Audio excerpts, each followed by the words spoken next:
الرحمن الرحيم مالك يوم الدين إياك نعبد وإياك نستعين اهدنا صراط المستقيم صراط الذين أنعمت عليهم غير المغضوب عليهم ولا الضالين آمين. Let's pray. Our Heavenly Father, we come before you this time. Thank you for this opportunity, for enabling us to meet for the galas. Thank you for our President. May you bless our country together with this gala. For I pray this, trusting in Jesus' name. Amen. Amen. May we now take our seats. Your Excellency, the President and Commander-in-Chief of the Defense Forces, Dr. William Samoei Ruto. Your Excellency, the First Lady, Mama Rachel Ruto. Your Excellency, the Deputy President, Honorable Rigathi Gachagua. Your Excellency, the spouse to the Deputy President, Pastor Dr. Dorcas Rigathi. The Speaker of the National Assembly and Senate, the Governor of Singishu County, Dr. Jonathan B., all governors present, the Cabinet Secretary, Ministry of Education, Mr. Julius Migosi Ogamba, all Cabinet and Principal Secretaries present, all national and county government leaders and leaders present, all performing students, students in attendance, teachers, and invited guests. Your Excellency, sir, today we gather to enjoy the performance of the 96th Kenyan Music Festival State Concert.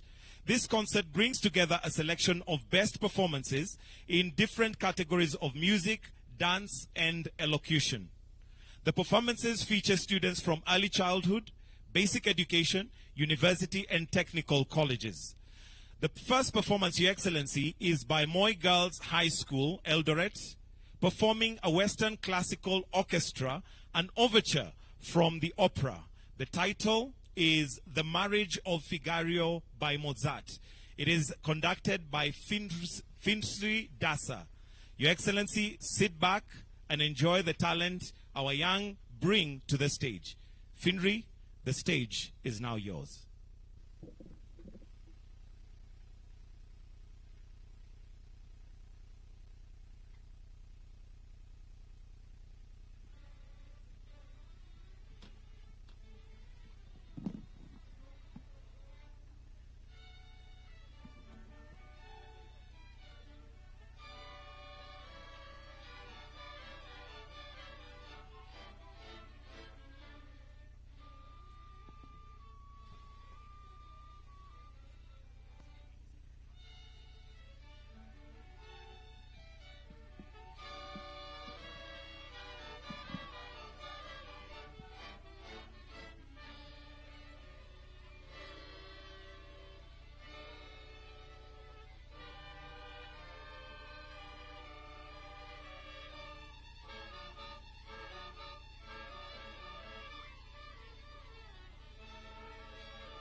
Moi Girls High School, Eldoret.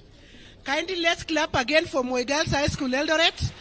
Our wonderful host, Your Excellency, with that wonderful Western Classical Orchestra. And now coming on stage, Your Excellency, is Joytown Special School from Kiambu County, Central Region, with a singing game in Western style, lower primary. This is a performance usually done by young children for entertainment. The singing game enhances learning and physical fitness. At the Kenya Music Festival, Your Excellency, we are all inclusive. Welcome, Your Excellency. Welcome, Joytown. These are our wonderful kids from Joytown. Kindly let's clap for them as they arrange the stage. Thank you, our teachers. You are doing great work.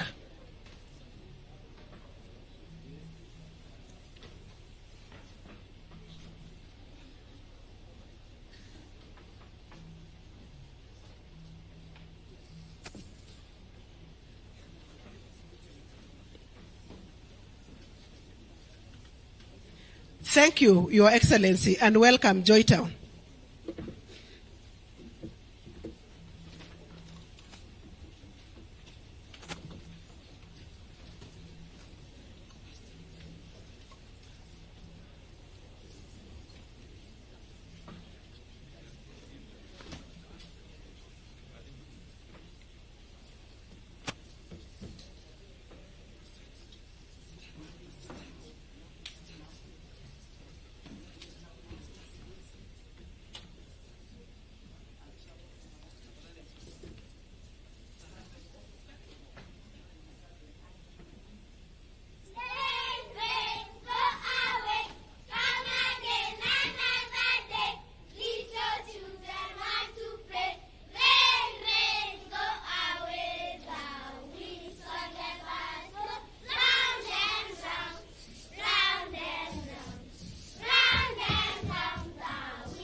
Picking a papa, put it in the basket.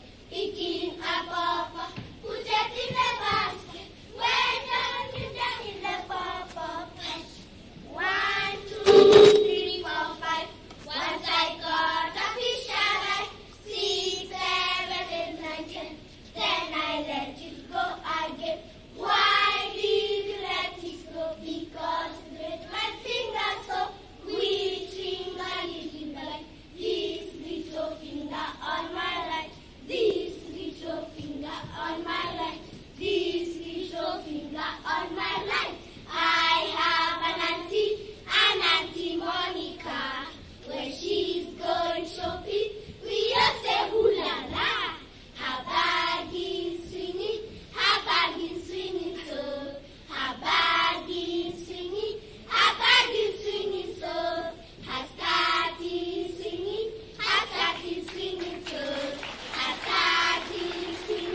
Wow, that was so wonderful. Let's clap again for Joytown.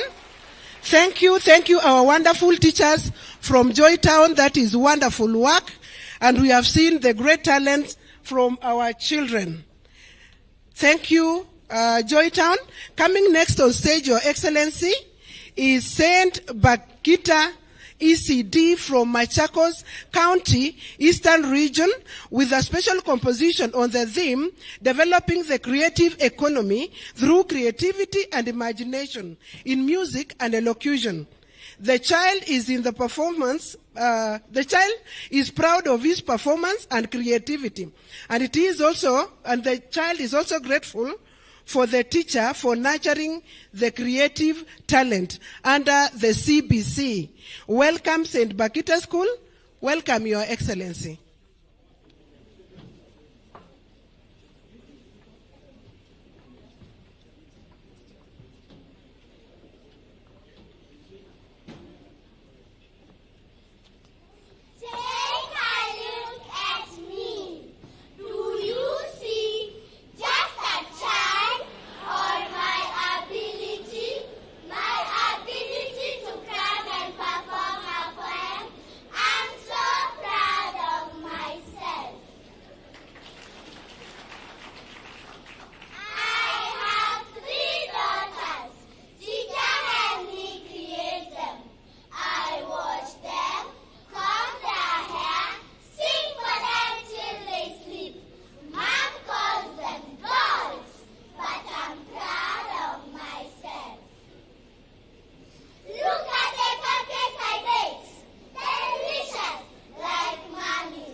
Thank you, our small babies from St. Bakita. Let's clap for them once again. That was a wonderful performance. Thank you. And now, Your Excellency, allow me to bring the Kenya Navy Junior School from Mombasa County, Coast Region, with a Kasida, Islamic religious song for junior school. A song is done to praise the Prophet Muhammad during his journey from Mecca to Medina. Welcome, Your Excellency. Welcome, Kenya Navy Junior School.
Thank you, Kenya Navy Junior School from Mombasa County. Let's clap for them.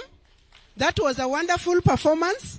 Coming next on stage, Your Excellency, is our KICD staff choir from Nairobi County, Nairobi region, with an adaptation and arrangement of pop tunes and melodies of Africa gospel music, titled Mkono wa Bwana by Sabron singers.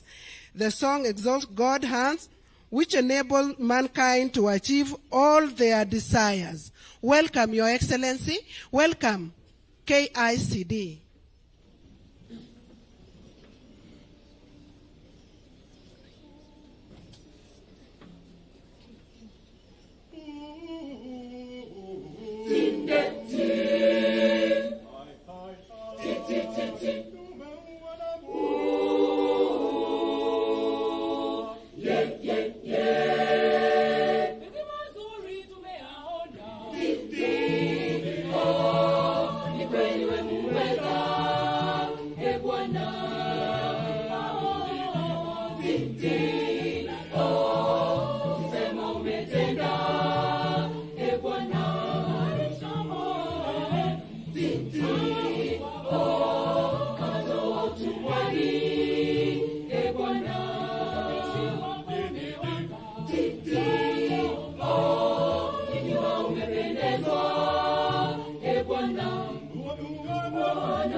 Thank you. Let's clap once again for KICD Staff Choir. That was a wonderful performance. Coming next on stage, Your Excellency, is PCEA Kagema from Kiambu County Central Region with a special composition on the theme Cultivating the Culture for Data Protection, courtesy of Office of Data Protection. This verse spells the importance of protecting data of minors and the general public. It is a right to have personal data protected. Welcome, PCEA Kagema. Welcome, Your Excellency. Our skilled principal has just issued a memo to the skilled fraternity. The 6-paragraph memo neatly tied together, written in capital letters, in blocks. This memo is clean, crystal clean. This memo should be sung as a national anthem, school anthem. This memo should be read by all, teachers and students, patients and matrons. This memo is a polite reminder for the need of privacy and safety of our data. Come, let's peruse this paragraph together. Come. Paragraph 1. So enlightening, educative, rules full of wisdom captures our minds, our hearts, no sharing, posting of pictures and videos on public media. Dear students, be cautious, alert, alive, awake. Allow your voice to the Office of Data Protection Commission.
authority pledges to collect data that is necessary. They promise to create awareness on data privacy. Data controllers and processors have promised to seek parental consent for data processing. Paragraph 6, too short and simple. Nas, mention. Did you read the principal's memo? Written in bold that our data is private and confidential. We have a right to information, correction and recorrection of misleading data. Style up. That's the end of our memo. The principal's memo. The principal's memo is clear to our school fraternity, teachers and secretaries, school nurses and chaplains. Mention even the watchman standing at the gates. Be professional, be ethical. Our data is personal.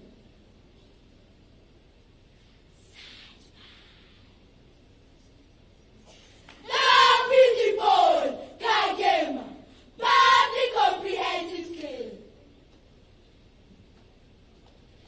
Have a nice day. Thank you. Would you have a nice day? Have a nice day too, Kagema, our primary.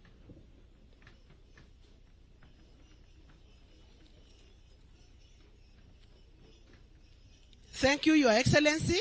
And now coming next on stage is Moses Kiptanui Primary from Wasingishu County, Rift Valley region, with a folk song from the Marakwet community titled Nyarwa, which translates to plenty of food. The song is sung by young women during harvesting. It encourages hard work and unity. Welcome, Your Excellency. Welcome, Moses Kiptanui. Ho! Ole yo! Ho!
Thank you, Moses Kiptanui. Let's clap for them once again. Thank you. We need to have plenty of food in our country.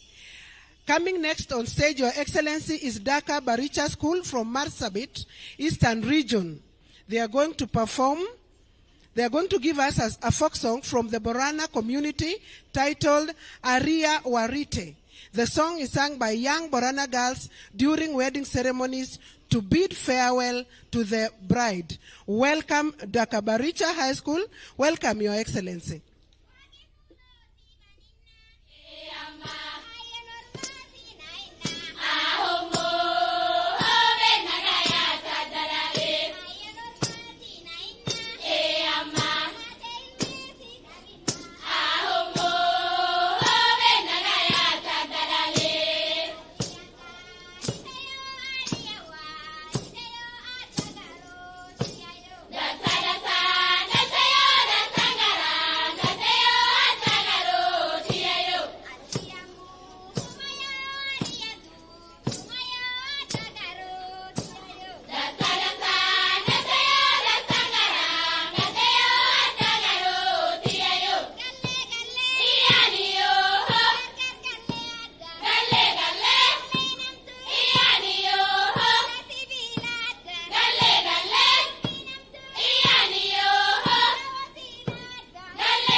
Someone saying wow, and it is actually wow.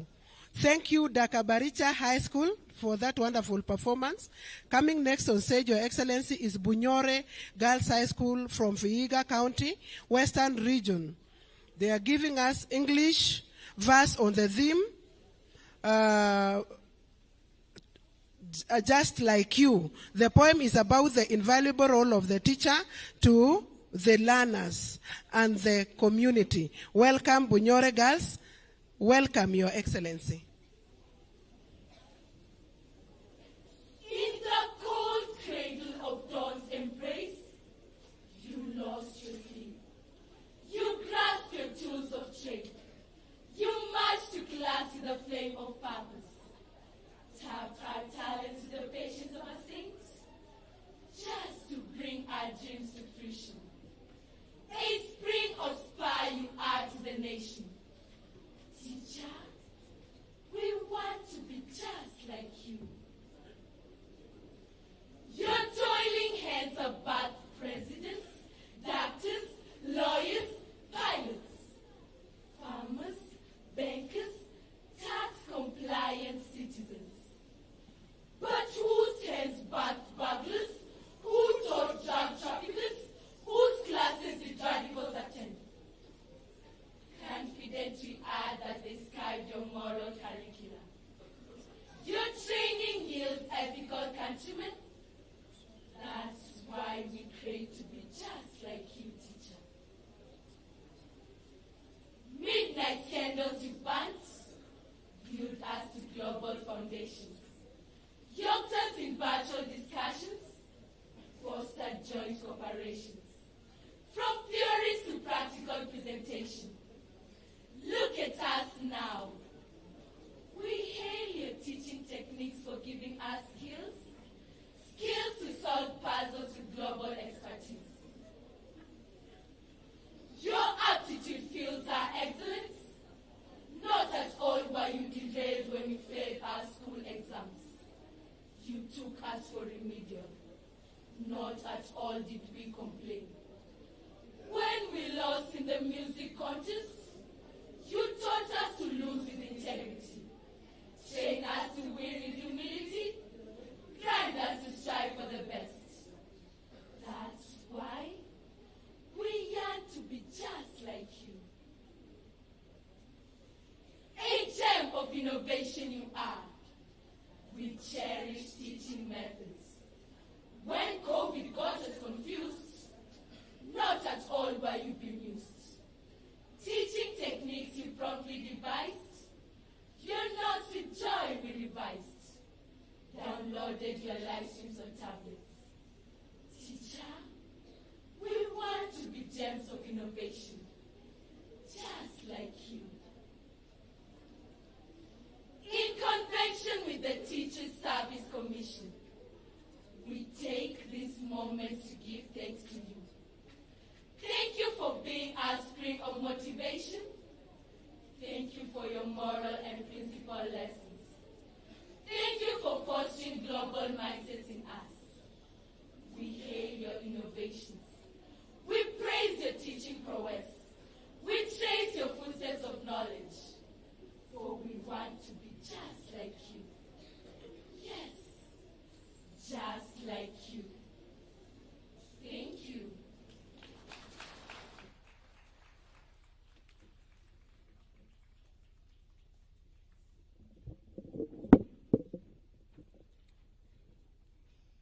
Tuwapigie makofi. That was Bunyore girls from Western region. Now, Your Excellency, sir, the next presentation is a folk song from the Somali community, a song performed by the Borana boys and girls during wedding ceremonies for entertainment. The performance is by Elwak DEB Junior School. Karibuni.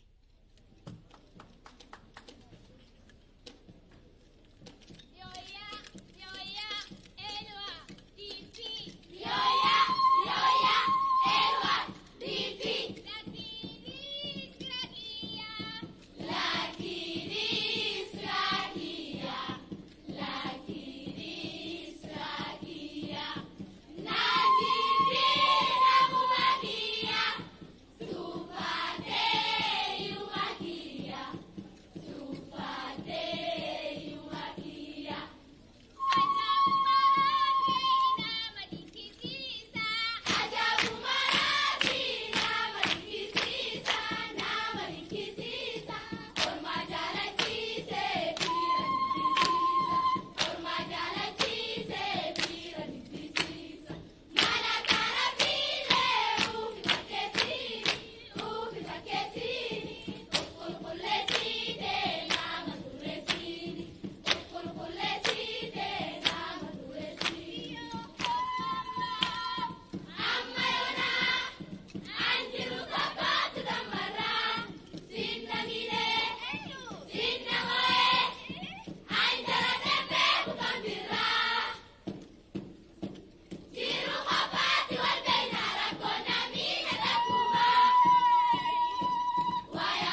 Excellency, let's appreciate Elwak DEB Junior School.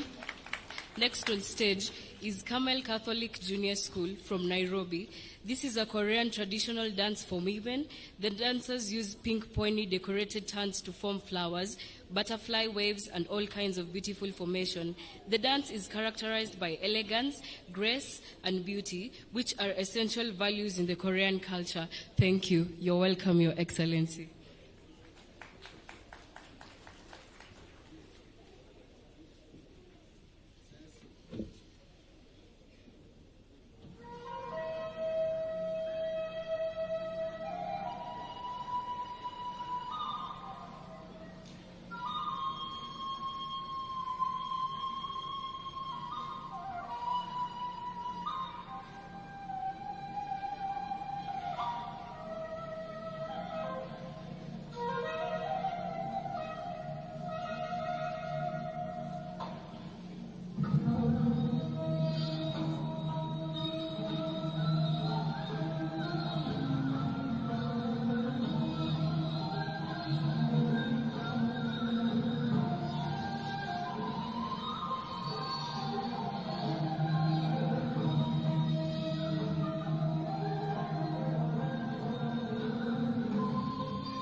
let's appreciate the Camel Catholic Junior School. Your Excellency, next on stage is Maranti Primary School with a folk song from the Taraka community titled Mtaano Sia Aiji. The song is performed during circumcision ceremonies to encourage and strengthen the initiates and also rebuke the cowards. Welcome Maranti Primary School. Welcome Your Excellency. Thank you.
Let's clap for them once again. At the Kenya Music Festival, Your Excellency, we try to preserve our culture. Thank you, Maranti Primary School from Darakanithi. Coming next on stage, Your Excellency, is Sabun Boys from Wajir, Northeastern Region, with a Somali dance, Washi. This is a Somali dance performed by young men during evening hours for entertainment. Evening hours. Welcome, Sabun Boys. Welcome, Your Excellency.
Thank you, Sabun Boys from Wajir County, with that wonderful song performed during the evening hours.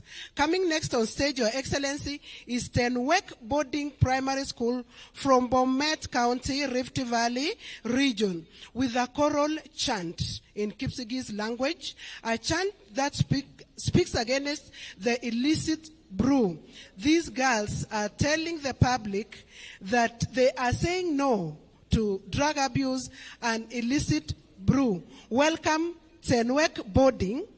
Welcome, Your Excellency. Bring on the TLDL, Tenwek Boarding.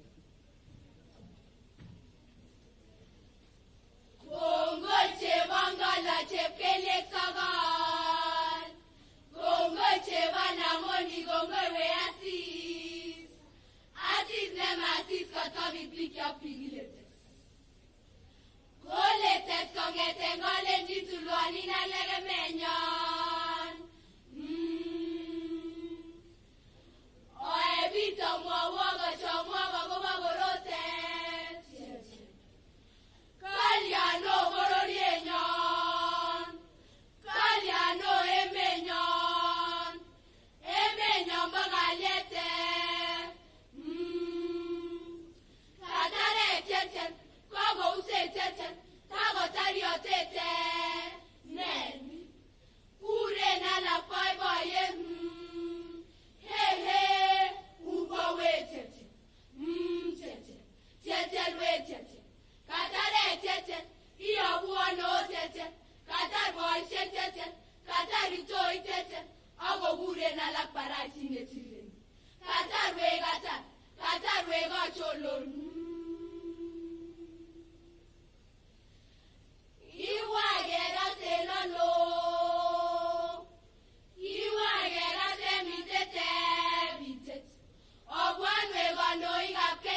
Let's appreciate them, Your Excellency.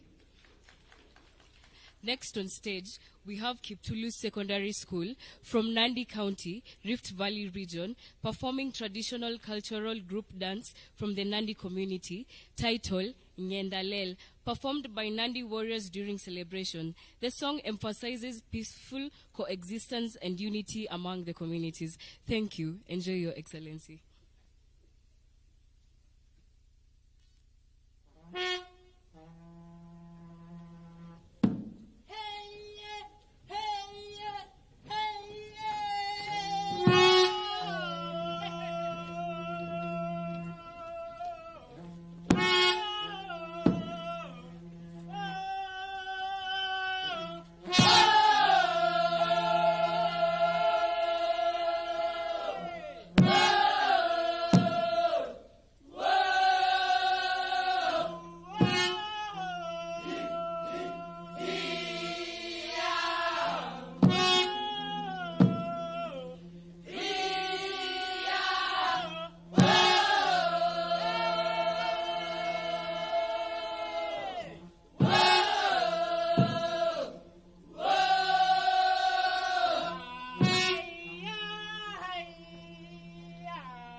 is Shamberere National Polytechnic from Kakamega in Western with a traditional cultural group dance from the Luya community titled Kamabeka. This is a folk dance performed by young and old men and women of the Bukusu community from Western Kenya during happy occasions. Welcome Shamberere National Polytechnic. Welcome Your Excellency. Thank you very much.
Pigia makofi.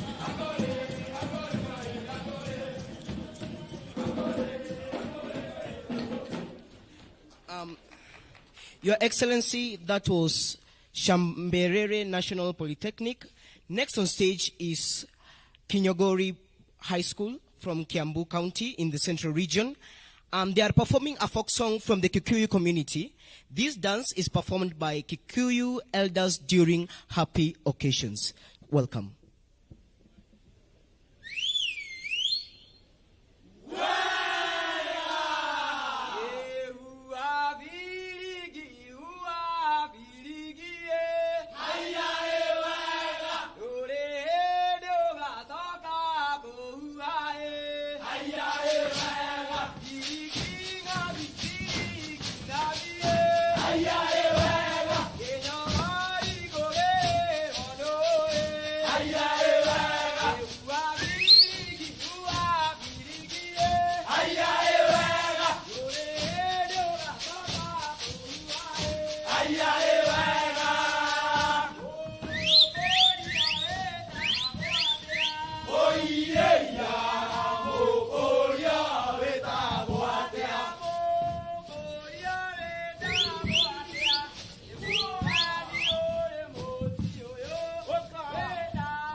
Newega mono. Coming next on stage, Your Excellency, is Jaramogi Oginga Odinga University of Science and Technology from Siaya County, Nyanza region, with own choice of sacred music. Sooner Will Be Done, an African-American song. The song provides hope to humanity that we shall all be home with God when we are all done with the troubles of this world. Welcome, Joust. Welcome, Your Excellency.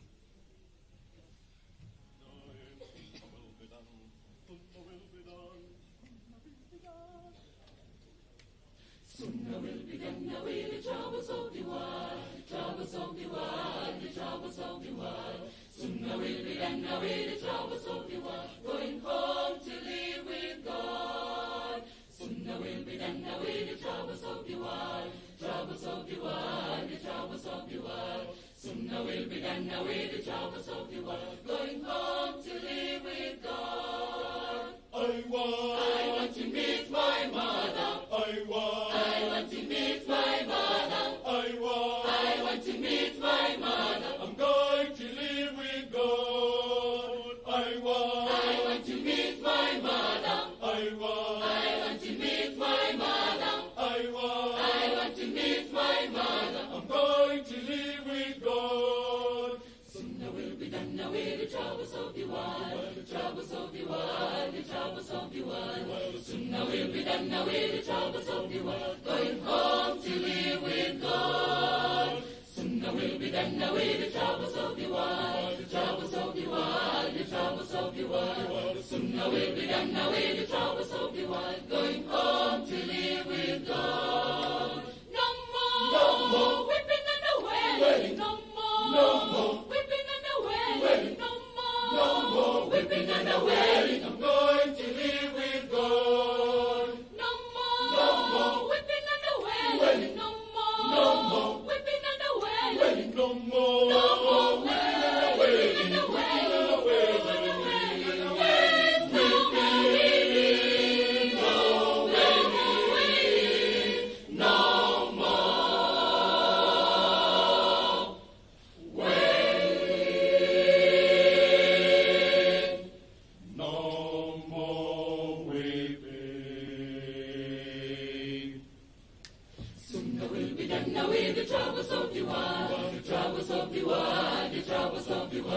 Sooner will be done away the troubles of the world, going home to live with God. Sooner will be done away the troubles of the world, the troubles of the world, the troubles of the world. Sooner will be done away the troubles of the world, going home to live with God. I want to meet my Jesus. I want to meet my Jesus. I want to meet my Jesus. I'm going to live with God. In the morning, Lord. I want to meet my Jesus. I want to meet my Jesus. I want to meet my Jesus. I'm going to live with God. I'm going to live with God. I'm going to live with God.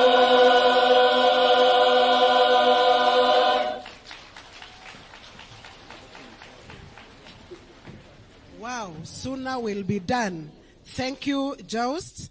And coming next on stage, Your Excellency, is St. Clare's Maragoli from Vihiga County, Western Region, with a special composition, English verse speaking on theme, Championing Road Safety in Kenya, courtesy of AA Kenya. This poem is about road safety. All Kenyan road users need to be aware that their lives are sacred and therefore accidents can be avoided through discipline while using our roads. Welcome, St. Clare's Maragoli. Welcome, Your Excellency. The new sheriff on the road by Lusa Muhajir. Enjoy our presentation. Hello, ladies and gentlemen. As AA Junior Club members, allow us some warnings. Warnings to those turning our roads into death traps, deadly ensnaring traps, destroying property, for there is a new sheriff on the road. Be warned, the youth, the notorious youthful and energetic young ones, those calling themselves Generation X, Y, Generation Z, whichever generation, going to clubs, drinking nonsensical, trooping shopping malls, buying alcohol, guzzling and gargling down their throats like it were pure, harmless water. Then on our roads they swam, like dangerous locusts, driving recklessly, ramming in rumble strips, hitting roadblocks, accidents they cause, swimming in rivers of blood. Is it a demon working from within, possessed by a destructive demon? From today, the sheriff is watching. Yes, from today be warned. A new sheriff is on the roads. As God blood test you will test. Your reeking breath must be kept away from our roads. For tired are we of youthful deaths. Deaths caused by careless, drunken, youthful brutes. Many leading to permanent scars and amputations. To our new sheriff on the road, we implore, please swing into action. Smash all these ISIS. Heavy fines they pay, in cells they stay. Please allow us warn. Allow us warn passengers. Passengers who have refused to exercise their rights on matatus forced, patched together like sausages. Some forced to sit on empty space. Fathers sitting on their daughters. Mothers squeezing their sons for space. All in the name of finding Sambaza. Then the drivers zoom, the conductors gleaming, the vehicles moving at supersonic speed, carrying 24 instead of 11 passengers, and all crash and perish. Dear passengers, to you we speak. Why allow this to happen? Who will save us from ourselves? We warn you. There is a new sheriff on our roads. You refuse to report dangerous drivers and conductors? A fine. You refuse to make noise when driver is sleeping? A fine. You refuse to belt? A bigger fine. Maybe Mishiki will smile posthumously when this is done. Why accept to sit on Sambaza? Our dignity thrown to the winds. We act now or be prosecuted. The new sheriff on the road. That job is yours. Hello, everybody. Be warned, for we speak to all, even the men in blues, turned tax collectors, soiling our roads with bloody money. We hand them to our new sheriff on the road, for this madness is warrantless. To the reckless drivers, uncaring borders, overtaking even in blind spots, those thinking they own the roads, your days are numbered. Follow rules, or in jail you land. Simple rules that our new sheriff insists on. Rules about responsive driving. Observing speed limits as stipulated. Do not overspeed. For the pedestrians, look right, look left, look right again, then cross. Listen and observe. For safety begins with you and me. Yes, we have the sheriff on the road return sanity. Even with these speed guns and inches, always reminding us to slow down. Think about it. Why pay hefty fines for a silly mistake of overspeeding? Together we join, with a constant watch by our new sheriff on the road. For time is nigh. Time is ripe to remove deaths on our roads. For it is now or never, bringing back order and sanity on our rotting roads. Join us, the AA Junior Club members. Together we reclaim orderliness on our roads. By pleasure. Thank you. The new sheriffs in town, St. Clare's Maragoli. Coming next on stage, Your Excellency, is Kanyaga Boys High School from Kirinyaga County, Central Region. With Africa folk song with sacred text, the song highlights Bible story where Nicodemus went to visit Jesus at night to know what one can do to inherit the kingdom of heaven. Welcome, Your Excellency. Welcome, Kanyaga Boys.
That was a wonderful performance. Let's appreciate them.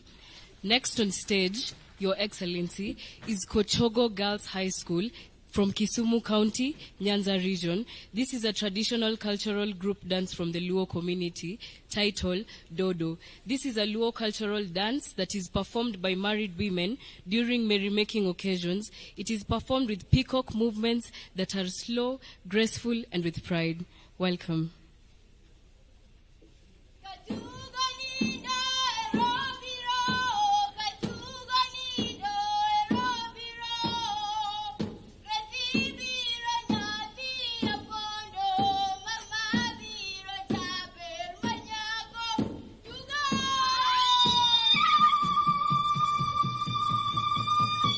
Wani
Thank you very much, Kochogo Girls High School.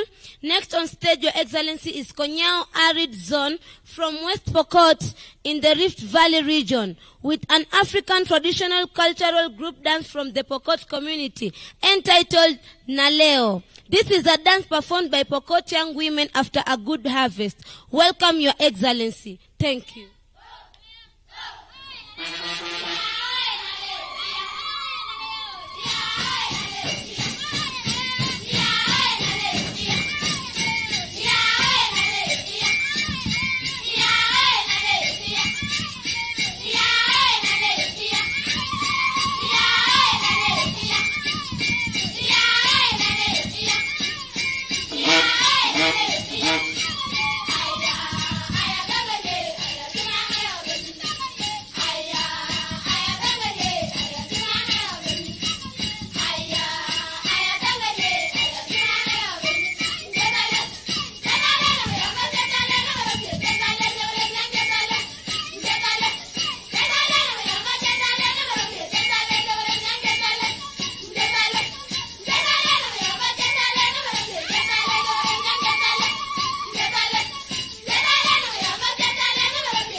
Tuwapigie makofi.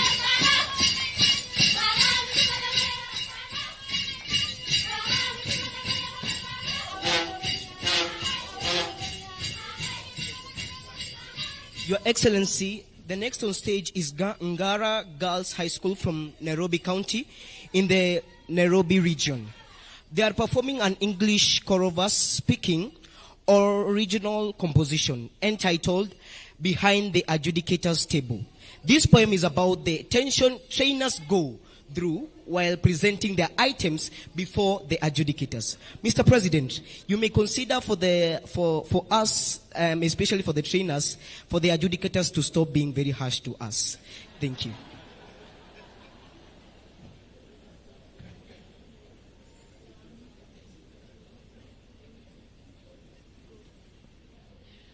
Behind the adjudicators team, there is a performance. Performer is our trainer. Msanii, our trainer, has pressure. Pressure of winning. He wants to win. Rumor has it. His competitors already performed. Msanii is sweating profusely. Behind the adjudicators team, his panic has started. Parting with anxiety. Msanii is stressed. Behind the adjudicators team, there is an item. Look, like a choir conductor dressed in a tuxedo. Who is adjudicated? Msanii visited an Italian ocean. In Mark and Spencer suits. He suits to win. He hardly dresses like this. Behind the adjudicators team, there is an item. Painting images of win-win. Dear audience, winning is not easy. Anybody can lose, but losers don't care. As long as they participate, who cares? Not even their trainer. All they say, we are comrades facing on a road of perfection. Our trainer has pressure. He is right behind you, confusing us properly on proper gestures and patience. Behaving like Ikemefuna from Umofia village. Things are falling apart, just like in Things Fall Apart book. Our trainer is suffering. Trophies are eating him. Drooling his saliva of hope. Behind the adjudicators team, Msanii is conducting this verse. Msanii is the arsenal of this festival. No trophy, no win. He performs and waits for another season. He is behaving like a tector, moving here, moving there, wandering in wonder. Behind the adjudicators team, Msanii is the item.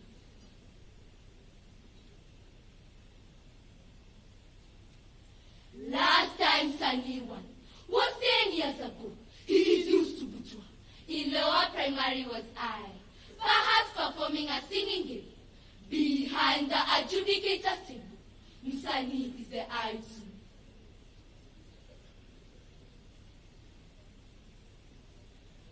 During drama festival, on stage, an item had a house with pressure and doctor's prescription. Just take water. Msanii has a bottle of water, quenching thirst after every 2 minutes. Behind the adjudicators table, Msanii is the item.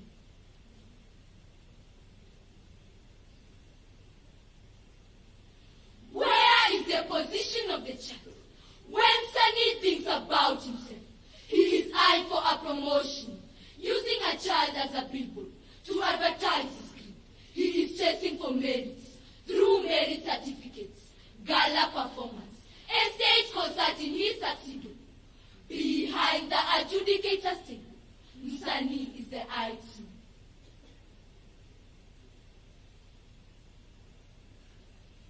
This panic is satanic, demonic demon, evil spirits planted in all trainers. It is a cult, cultivated in them, especially in Msanii, our trainer. Behind the adjudicators table, panic and pressure has fermented in our trainer. They are his immediate relatives. Behind the adjudicators table, Msanii is the item.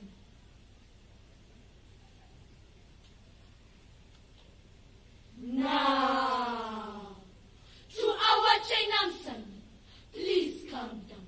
No panic, no pressure. Even the rules say only one item proceeds. No panic, no pressure. The festival belongs to the child. Behind the adjudicators table, the child is adjudicating you.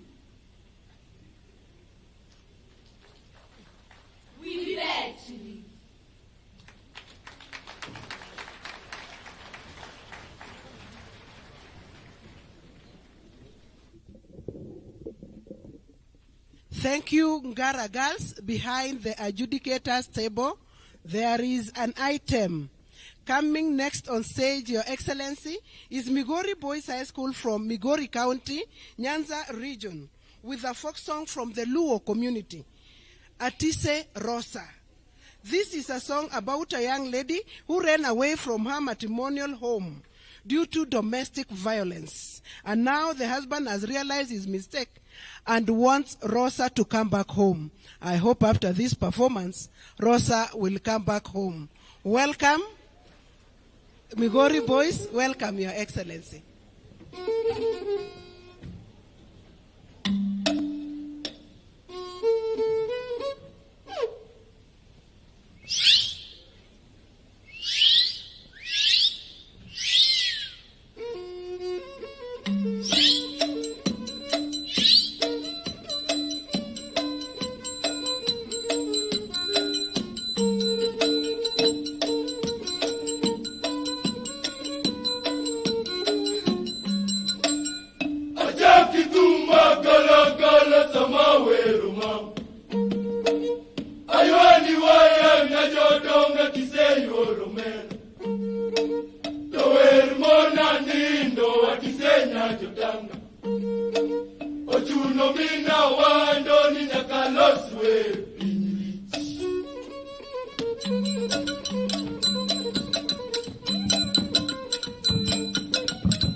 siko cheng ni para Binwaru kapile awolo Weche nyiri teki cheng ni para Baya landa no chemni Atise no chemni jabe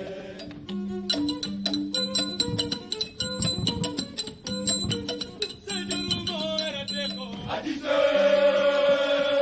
Atise Atise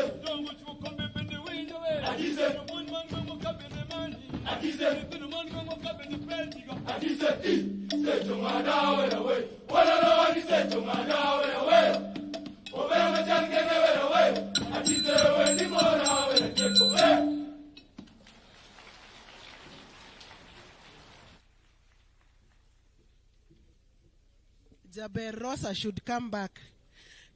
Coming next on stage, Your Excellency, is Sende Boys High School from Vihiga County, Western Region, performing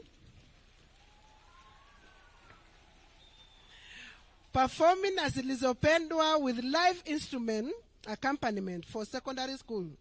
Sansa ya Papier, a performance of a song originally sung by Madilu System in praise of Luambo Makiadi Franco of TP OK Jazz. Welcome, Your Excellency. Welcome, Sende Boys.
What a wonderful performance from Sende High School. Let's appreciate them.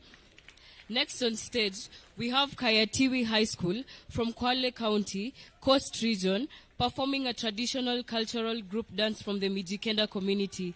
This dance is usually performed by young men and women to celebrate happy occasions such as childbirth and harvesting. You're welcome, Your Excellency.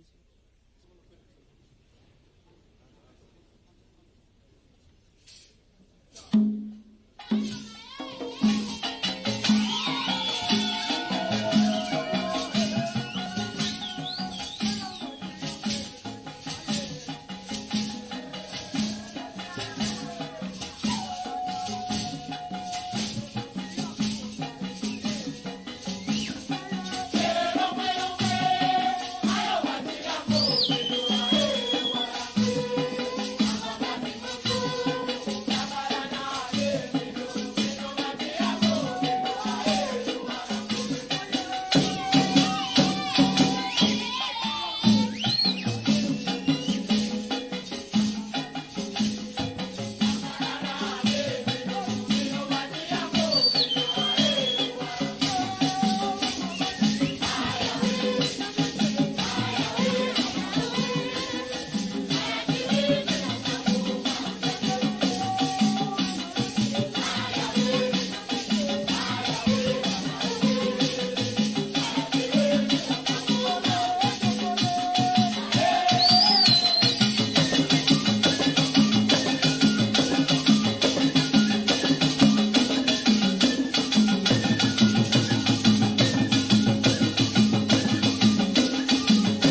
Let's appreciate them once more.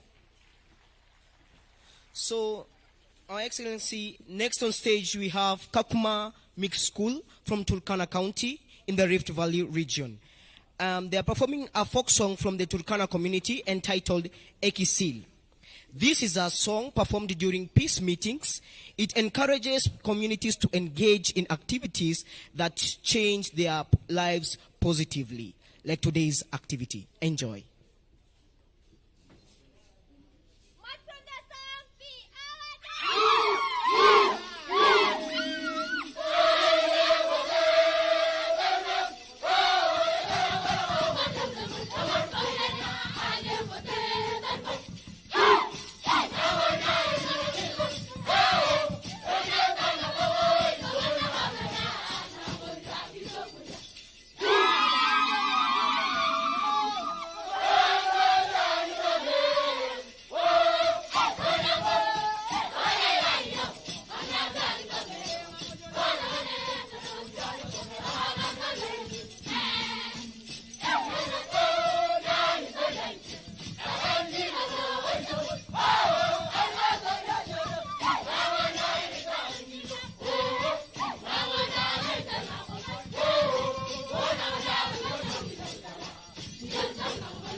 Wapige makofi. Coming on stage, State House Girls High School, Your Excellency, from Nairobi, with KMF Pop Talent Show, titled Mwalimu Wangu, lead singer Novia Gloria. The song praises teachers for inculcating morals and nurturing talents among students. Welcome. Mic check 1 2.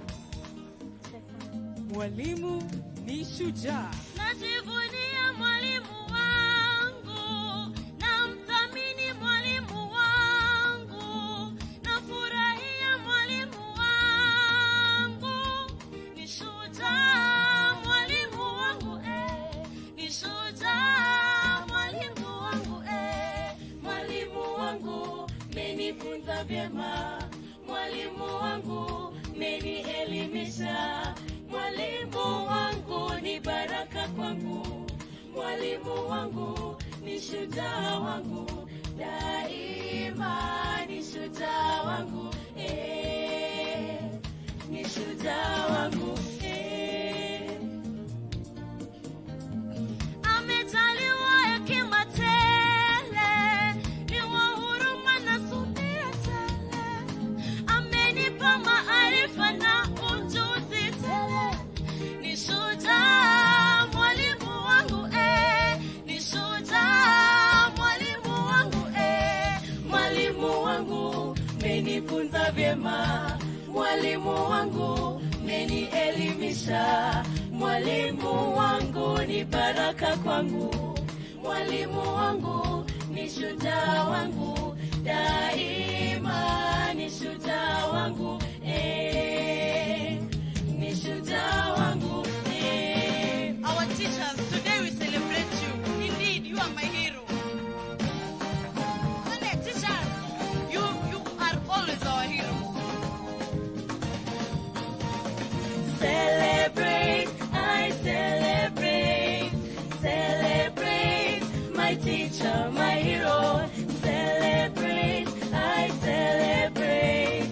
Celebrate my teacher, my hero. Oh yeah. Mwalimu wangu umenifundisha nidhamu. Mwalimu wangu umenifundisha heshima. Na hivi leo niko na hekima. Shangilia. Celebrate, I celebrate. Celebrate my teacher, my hero. Celebrate, I celebrate. Celebrate my teacher, my hero. Oh yeah. Juhudi zako zinaonekana kokote, na kazi yako inanifaidi vilivyo. Na hivi leo niko na elimu. Shangilia. Celebrate, I celebrate. Celebrate my teacher, my hero. Celebrate, I celebrate. Celebrate my teacher, my hero. Oh yeah. Oh yeah. Oh yeah. Oh yeah. Oh yeah. Celebrate, I celebrate. Celebrate my teacher, my hero. Celebrate, I celebrate. Celebrate my teacher, my hero. Oh yeah, my teacher, my hero. Oh yeah.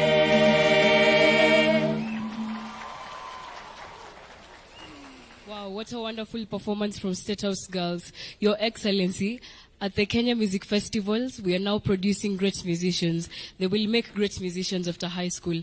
Up next, Your Excellency, we have Kenya Boys from Kiambu County, Central Region, performing adaptation and arrangement of pop tunes and melodies of African gospel music, titled Kiriro, by Alan Aaron, featuring Daddy Owen. This is a prayer to God. Thank you, Your Excellency.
Masoketa Kaberia.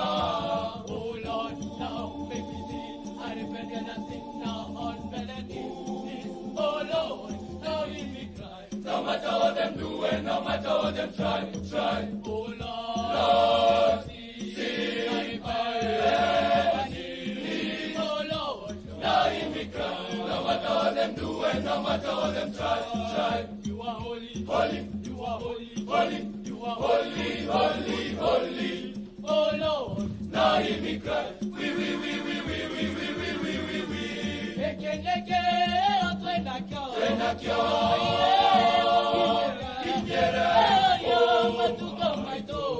Masoketa Kaberia. Ekeneke, Twenakyo.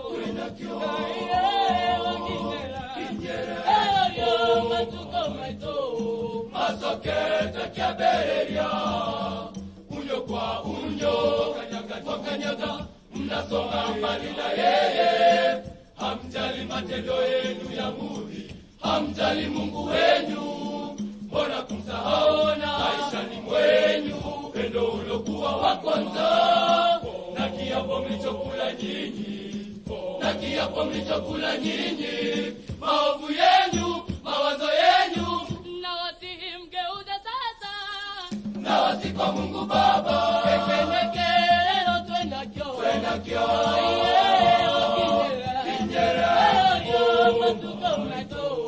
Masoketa Kaberia.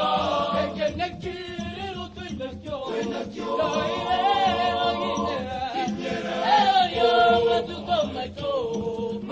Masoketa Kaberia. Masoketa Kaberia. Masoketa Kaberia. Masoketa Kaberia. Masoketa Kaberia. Masoketa Kaberia. Masoketa Kaberia. Masoketa Kaberia. Masoketa Kaberia. Moderuta no emoira. Amarira nere. Italoya nilebe. Ere do de merire. Moderuta no emoira.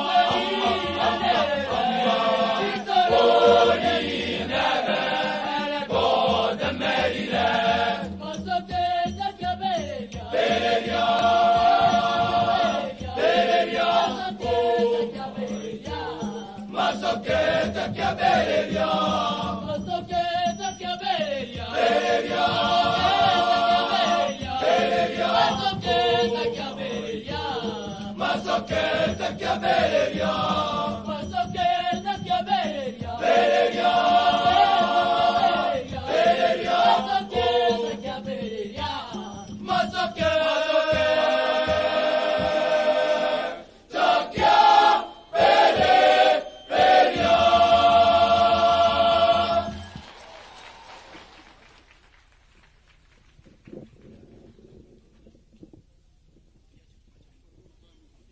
Thank you. Let's clap for them once again. That was a wonderful performance. Coming next on stage, Your Excellency, is Kenyatta University from Nairobi region, Nairobi County, with an adaptation and arrangement of secular pop tunes and melodies, Zinazo Vuma, from Kenya. We are going to have Mbe Mugasi, a popular Bukusu wedding song, Mbe Mugasi Wangoyo. Welcome, Your Excellency. Welcome, Kenyatta University.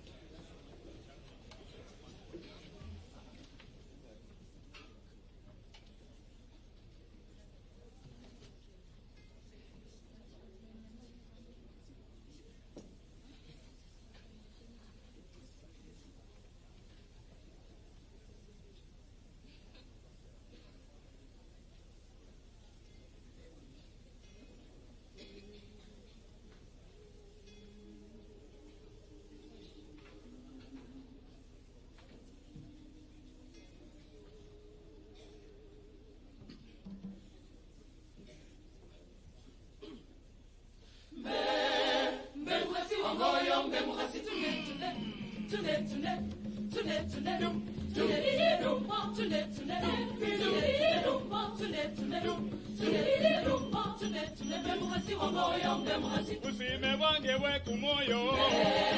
Mbemugasi wangoyo, mbemugasi. Sweet weku moyo kwange. Mbemugasi wangoyo, mbemugasi. Mai we babana bange.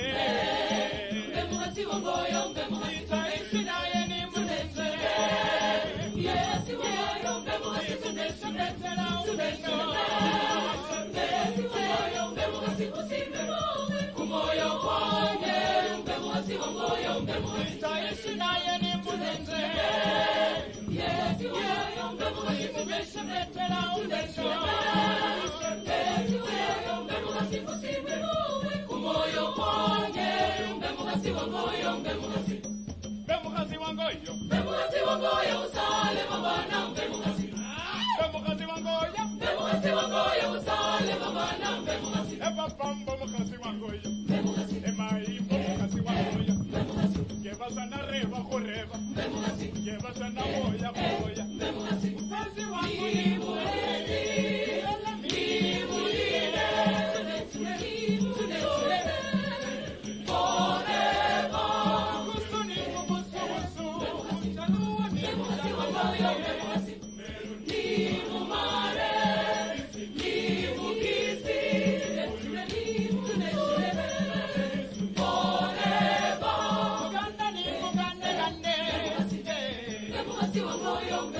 Usime wange weku moyo. Mbemugasi wangoyo, mbemugasi. Sweet weku moyo kwange.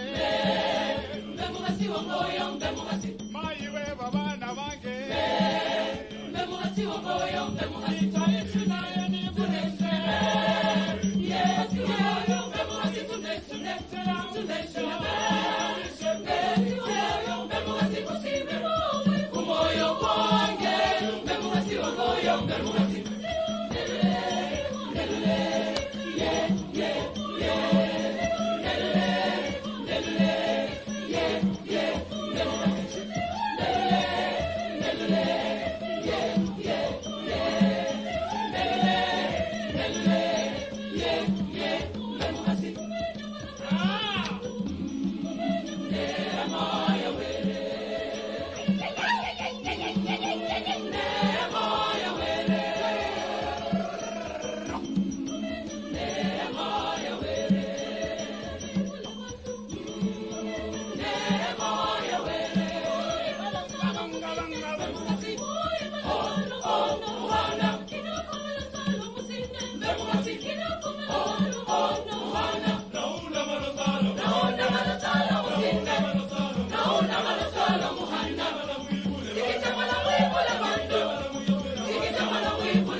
Wow. Let's clap for them once again. Kenyatta University with Mbemugasi. Thank you, Kenyatta University. Coming next on stage, Your Excellency, is Olulunga Boys High School from Narok County, Rift Valley region, with a traditional cultural group dance from the Maasai community. This is a Maasai cultural group performed by young Maasai Morans to celebrate their success brought about by plenty of milk and increase in livestock. Welcome, Your Excellency. Welcome, Olulunga Boys. Yeah.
Come on, let's appreciate all the performers. Let's give them a wonderful, wonderful round of applause. Your Excellency, sir, that brings us to the end of the performances for this particular cultural festival. Why don't we put our hands together one more time just to appreciate all the students, all the teachers, all the trainers, all the work that has gone behind this preparation. Your Excellency, sir, at this point, allow us now to transition to a few speeches, a few comments, and the first person to give their remarks, I'll invite the chairman of the Kenya Music Festival, Professor Frederick B.J.A. Ngala, to make some brief remarks. Why don't we put our hands together as we welcome the chairman of the Kenya Music Festival. Karibu.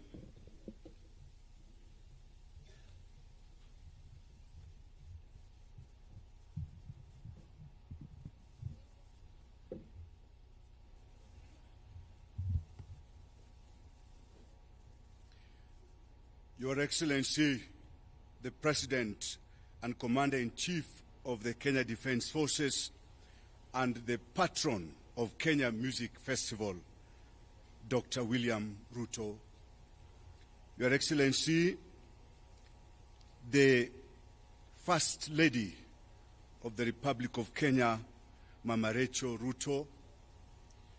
Your Excellency, the Deputy President, Honorable Rigathi Gachagua.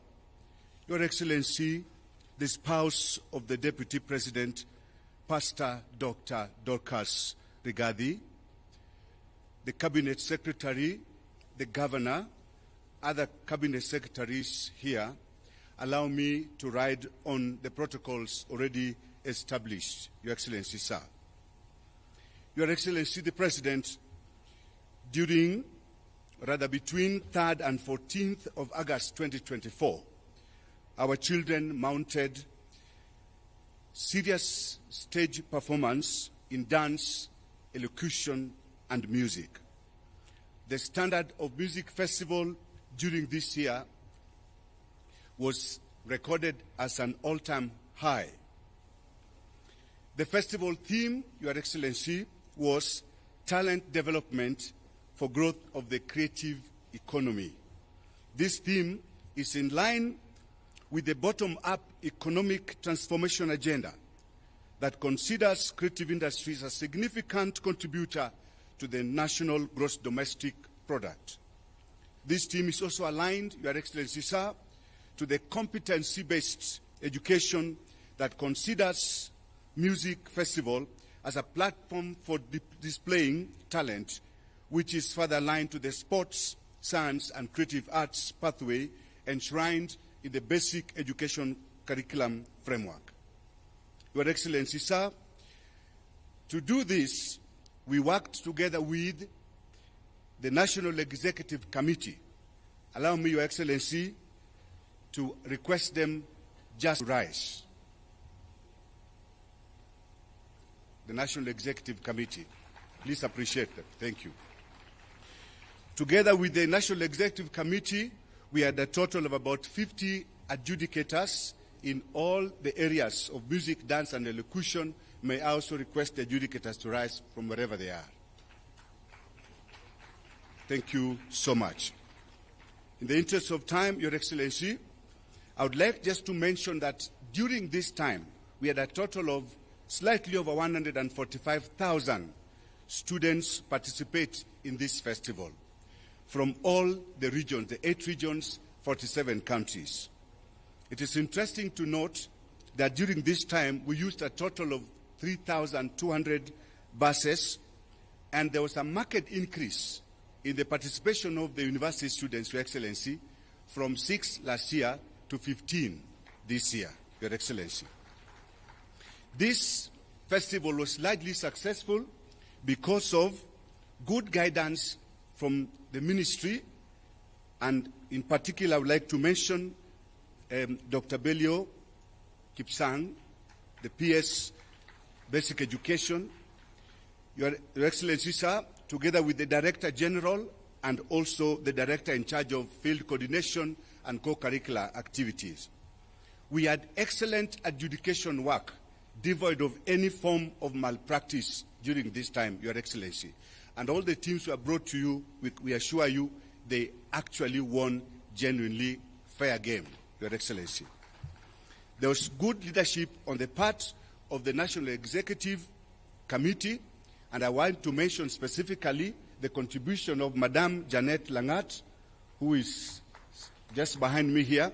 This lady works very hard. Just allow me, sir. Thank you, Madam Janet. Thank you.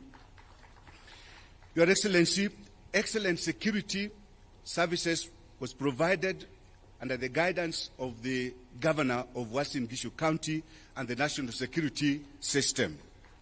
Your Excellency, our children were fed on sumptuous meals and they were given proper accommodation in 39 schools within and around Uasin Gishu County. Allow me, very briefly, Your Excellency, to articulate just a few things to do with the vision of the current National Executive Committee. Number one, given that Kenya Music Festival is the largest cultural festival south of Sahara and north of Limpopo, Your Excellency, where we present numerous folk songs and folk dances, such as has never been seen before in the world. We would like to transform later, God giving us life, strength, and everything, to transform this to be the biggest cultural tourism center, so that every August, the whole world troops to Kenya to literally see what our children are doing, Your Excellency. This will generate enough money for us to run the festival, boost the local economy, and also generally raise the income levels of our people. Number two, Your Excellency, we wish to internationalize this festival.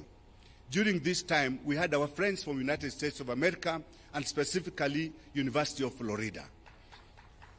In internationalizing this festival, Your Excellency, we are likely to learn from our brothers, and they are also likely to learn from us. As our patron, Your Excellency, sir, we wish also to inform you that for the first time since 1927, we had a great conference that was running side by side with the festival. This enabled us to look at the various things that we practice in music, dance, and elocution. Your Excellency, for the first time again, we had an exhibition of traditional music instruments.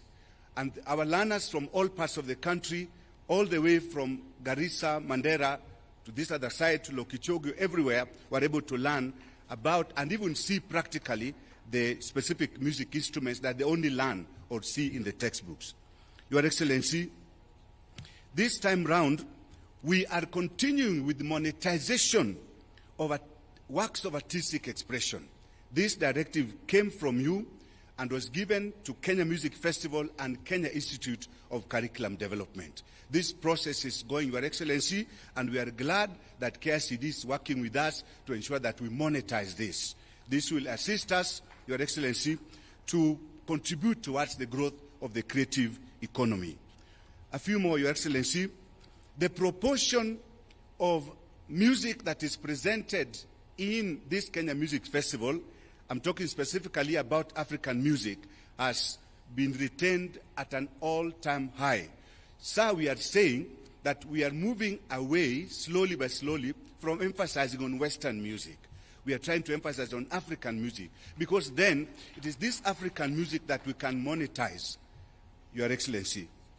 This time round, Your Excellency, there were very many students who participated, students with special needs. You saw some of them here, Your Excellency. And we are encouraging this in the name of practicing and implementing the policy of inclusive education. Allow me, sir, as I wind up, to note that we had very, very important partners who assisted us to manage and run the festival effectively. First and foremost, the Sports, Arts and Social Development Fund, and I believe they are here with us. Your Excellency, sir, the Equity Group that also contributed quite a bit for the first time in this festival, and they have pledged further support for the festival. The Kenya Institute of curriculum development, and I note that the CEO is also with us, Your Excellency, and they supported us mightily, together with others, like the German Embassy and others, Your Excellency. This festival is good for the child. The child benefits every day. They learn from each other. We learn from teachers. We learn from adjudicators. Your Excellency, I want to pass gratitude to the PS who is in charge of this whole area, the Director General, the Director in charge of this, the Governor himself, and very important to us, His Excellency, the President of the Republic of Kenya, who is the patron of this festival. This I would like to mention because, sincerely, he is with us. He has found time to be with us today. He is supporting us. He is an astute leader, an excellent leader, promoter of arts. Your Excellency, sisi tunasema shukrani sana. I thank you most profusely, finally, for advising and leading us well. Like today, you have patiently listened to us. May God himself bless you abundantly. Thank you, sir.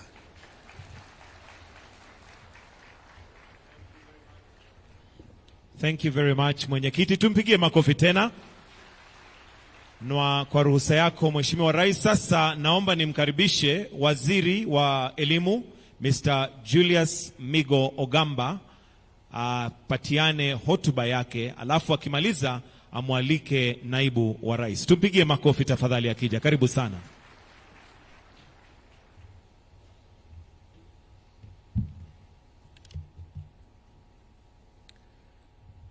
Your Excellency, the President of the Republic of Kenya, Dr. William Ruto, Your Excellency, the Deputy President, Honorable Rigathi Gachagua, Your Excellency, the First Lady, Mama Rachel Ruto, Your Excellency, the Second Lady, Pastor Dorcas Rigathi, the Governor, Honorable Jonathan B., the Chairman of this music festival, senior government officials, teachers here present, honorable members of Parliament, distinguished ladies and gentlemen. Your Excellency, this 96th Music Festival, themed Talent Development for Growth of the Creative Economy, was largely funded by the Sports Fund that is under the Ministry of Youth Affairs, Creative Economy and Sports. Your Excellency, with your permission, please allow me to welcome my colleague, the CS Minister for Youth Affairs, Creative Economy and Sports, to make his remarks before I make mine. Thank you. Welcome.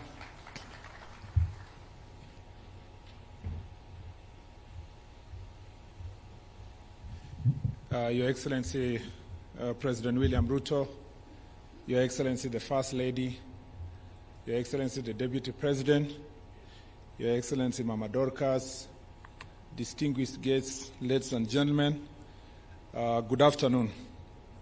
This afternoon, we are very privileged to be here as the Ministry of Youth, Creative Economy and Sports, being an integral partner of this very important music festival. Your Excellency, the theme of this festival goes together with our pursuit for creative economy, organizing creative economy for purpose of monetization and what we promise the people of Kenya for Pesa Mfukoni. Your Excellency, what we saw here makes me extremely happy and takes me back, my memories back to my high school days when I participated in such an event. And Your Excellency, it really imprints in your mind and it develops young people. It's not just developing them for music, but the leadership that we have, the fact that we get opportunities to be elected, the confidence to address the public and to be able to speak your thoughts and mind comes from nurturing young people the way this process has done to grow them to be responsible citizens. And allow me, Your Excellency, to say when I see Mr. Ngala, Professor Ngala, now he's a professor, I don't see his professorship. I just see the music, and all the time he has been a great inspiration to many of us from the days we were in the university up to now. Your Excellency, the Ministry of Sports was able to support this program in an hefty manner, Your Excellency, to a tune of 150 million shillings to make this process successful. And this is only possible because you gave a directive immediately you came to office that the sports fund must be used to support sports and creative arts, Your Excellency, to make sure that it is confined to the sector that is going to grow our young people and help them to grow their talents. Your Excellency, let me use this time to repeat and reiterate what I said yesterday. This sector has great opportunity for private sector. It shouldn't be that government should be the only partner that puts resources to this sector. Our dream is to reach a stage where it is the private sector that takes the lead in terms of supporting and financing this sector. Because herein is opportunity for proper branding, for talent identification, Your Excellency, and an opportunity for the private sector to also brand themselves and make money through investing in this sector. We also hope, Your Excellency, that we can grow the music recording studios in our country to reach a stage where when we have these events, they should be here to be able to take note of the talents and sign them, Mr. President, as early as possible to make sure that the talents are developed and grown to reach a level that we require. To do so, under the Talanta Hela program, Your Excellency, for monetization of talent, according to our bottom-up economic transformation agenda, we have a plan in the ministry, Your Excellency, to roll out a program called Who is Next.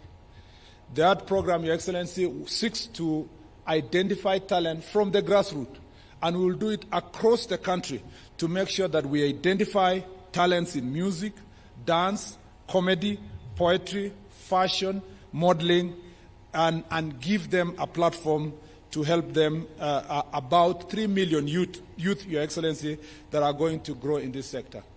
In the Department of Youth, we have a program that we work together with our development partners, especially the World Bank, with the support of the World Bank, Your Excellency, known as the National Youth Opportunities towards Advancement, Your Excellency, called Kenyatta program, whose objective is to reach out to young people to make sure that we support them with resources that they can monetize their talent.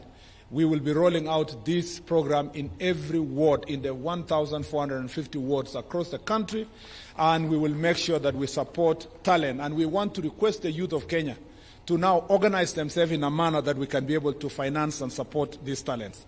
Your Excellency, we are also organizing this sector by making sure that we have a proper legal framework. And that legal framework includes, Your Excellency, the Creative Economy Bill and Creative Economy Policy. Finally, Your Excellency, the Youth Enterprise Development Fund has also set aside already resources, loans that are going to be advanced to young people at, Your Excellency, reasonable rates to make sure that they support monetization of their talent.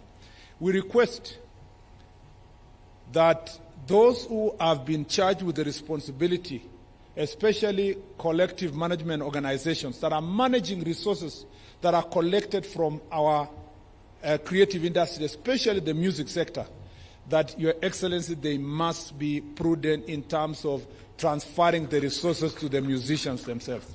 In the past, we've realized that resources up to 70-80% is retained as overheads, as payments to these organizations for administration, and then very little resources, and sometimes none, go back to the musicians that are the ones who have created this sector. Your Excellency, we are going to organize this sector. We put them on notice. I'm very happy with what is already being done by the Department of Arts in the Ministry of Gender.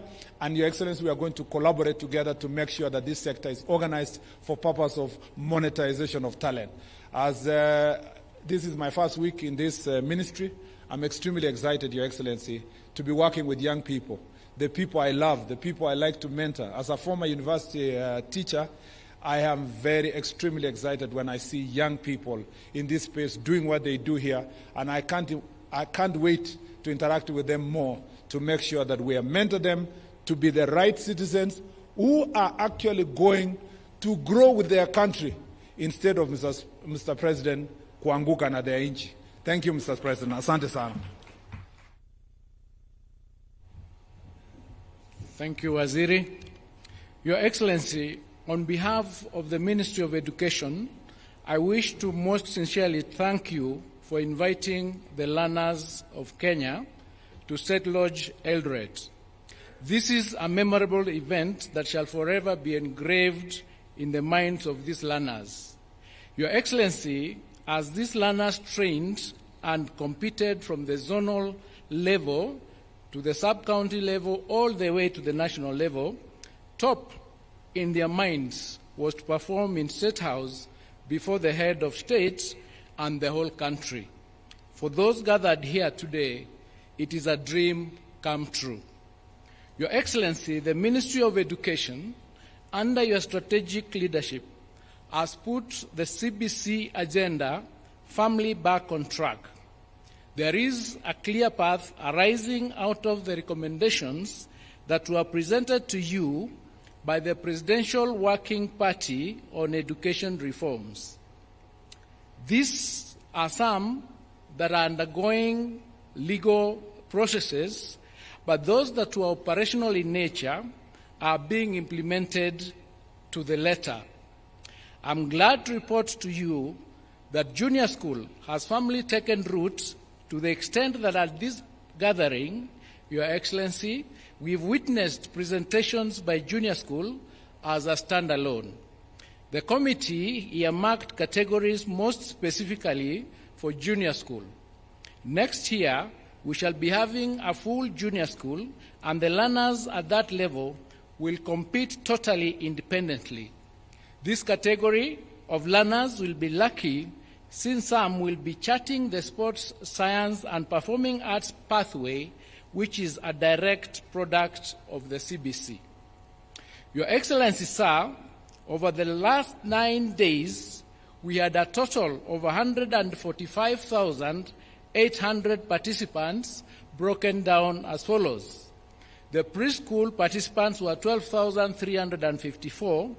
The primary school were 29,876. Junior school were 22,876. Secondary school were 43,256.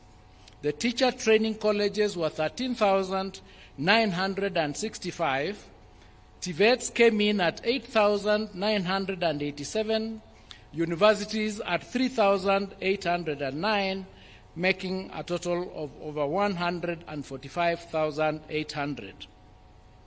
This increase, Your Excellency, in the numbers is attributable to the new entries by the junior school. The learners were comfortably accommodated in our learning institutions within Eldoret County.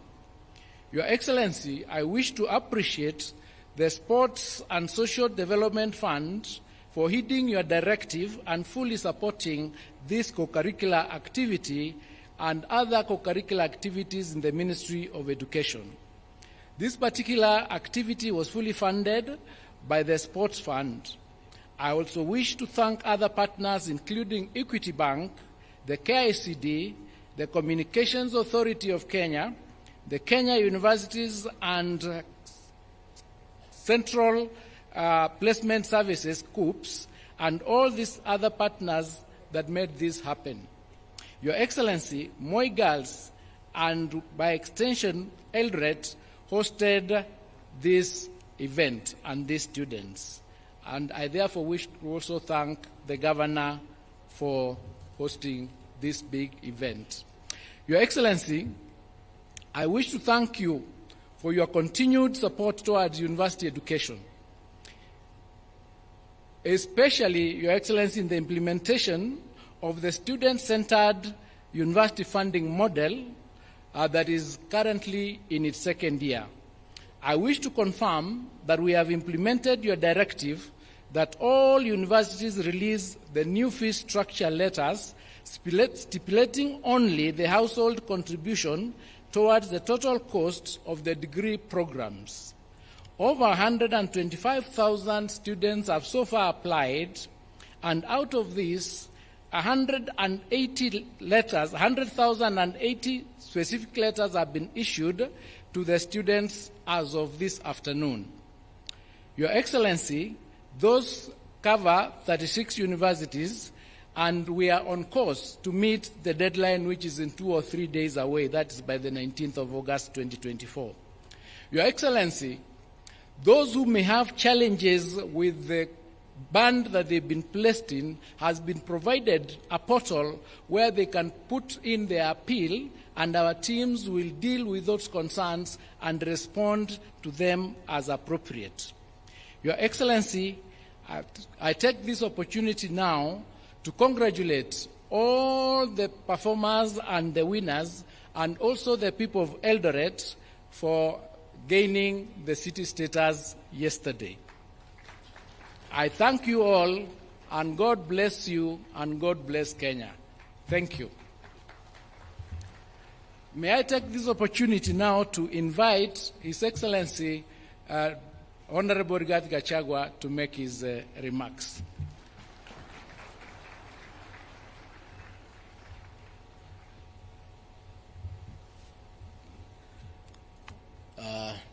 Your Excellency, Dr. William Ruto, President of the Republic of Kenya and Commander-in-Chief of our Defense Forces, Your Excellency, the First Lady, Mama Rachel Ruto, the Cabinet Secretary is present, Principal Secretary is present, the Governor of Uasin Gishu County, Jonathan B., the Senator of this great county, Senator Mandago, members of Parliament, organizers of this Winner State Concert, an entire music festival, adjudicators, composers, script writers, and the creative artists in this hall. Good afternoon. God is good, and all the time. Nisalimieni kwa hewa. Bwana Yesu asifiwe. Your Excellency, before I say one or two things, then I invite you to address this concert.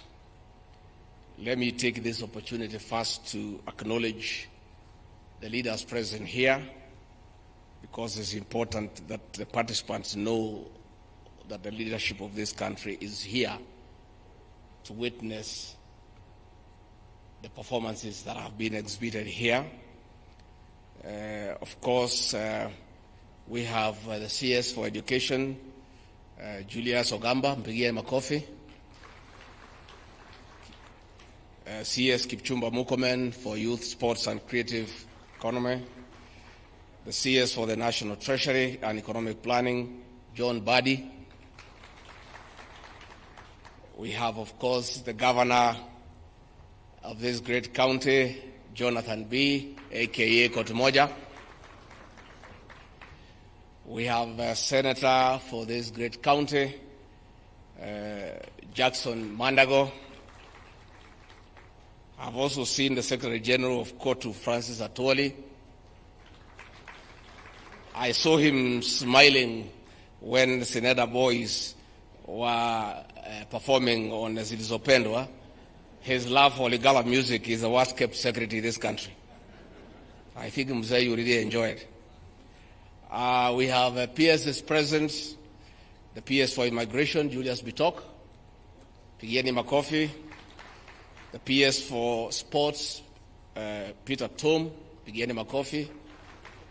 The CS for Tibet, Esther Moria, pigieni makofi.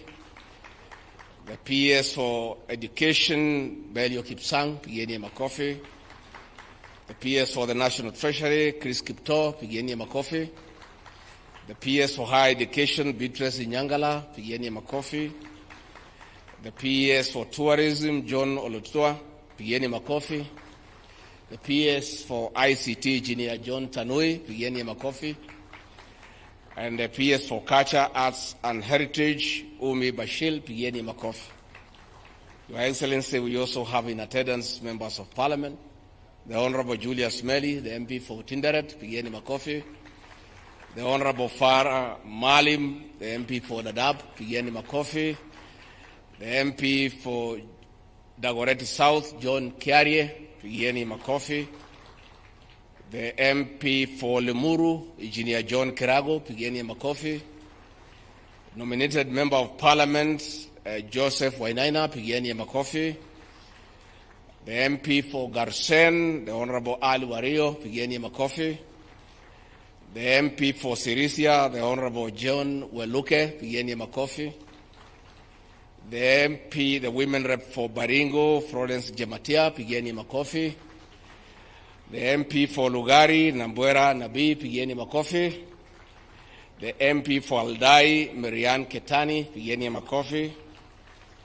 The MP for the Mheshimiwa Oboka Milemba, pigieni makofi. And the one and the only engineer in Parliament, the Honorable Oscar Sudi, the MP for Kapsaret.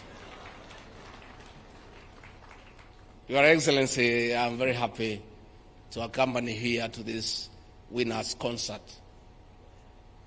And we want to thank you for always creating time to sample the best in our creative space. Your Excellency, the performances that have been exhibited here this morning, from where I sit as somebody who has been in the creative arts space for a long time, were very high standard. And I really sympathize with the girls who had a piece here complaining about behind the adjudicator's desk. It was a great piece, but there is nothing we can do. The adjudicators are the IBC of the creative art space. All you have to do is just improve on your performance, because there will be winners, there will be losers, but at the end of it all, the performances are of very high quality. Your Excellency, what the young people have exhibited here today pricks the conscience of the nation. Our young people are able to talk to us in a very strong manner. And I reflect back, there was a debate in the 80s about creative arts.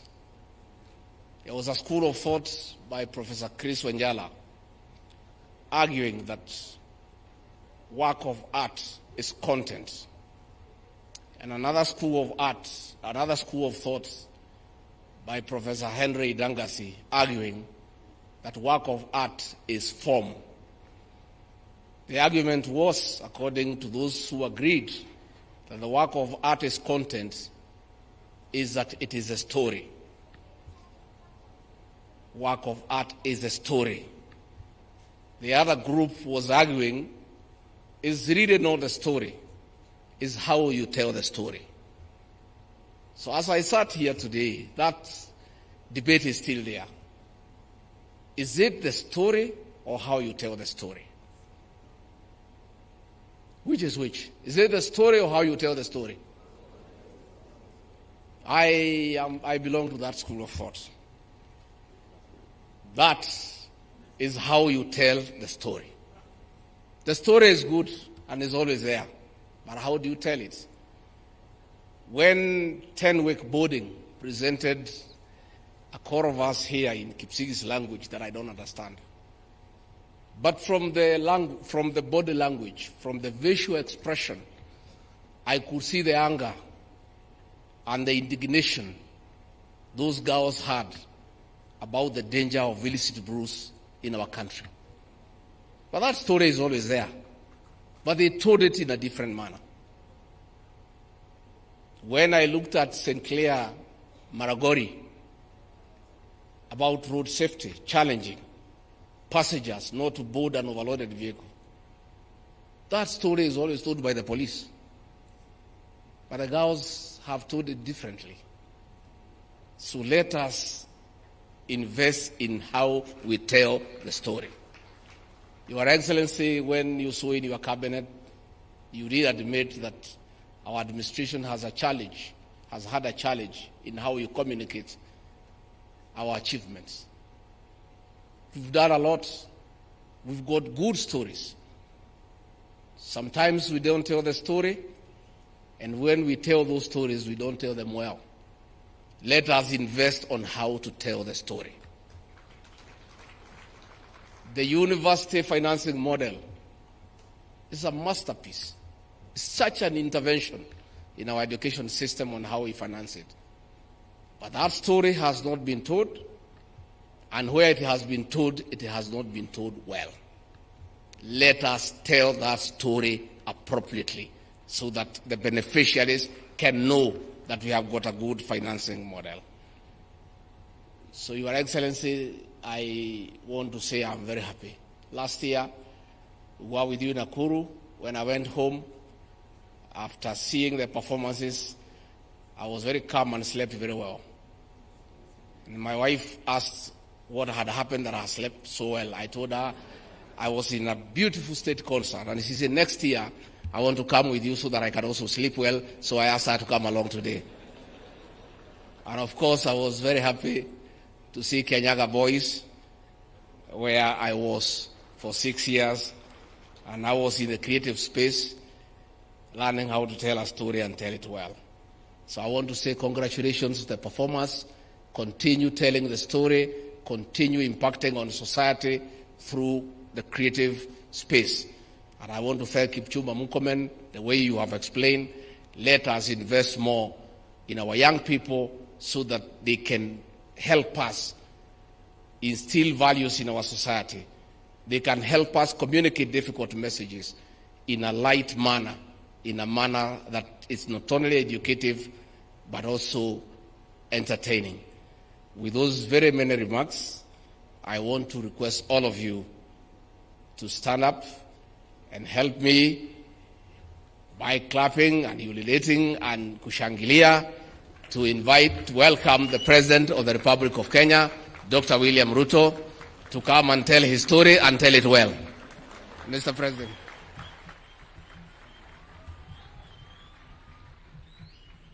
Thank you very much. Please, let's take our seats. Asanteni sana.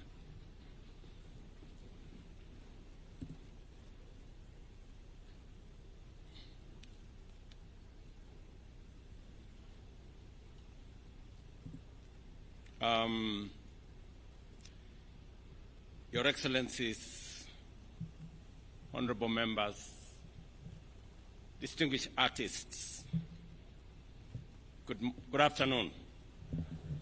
I'm Jambo. Let me take this opportunity, first and foremost, to welcome all of us, those from far and wide, to Eldoret,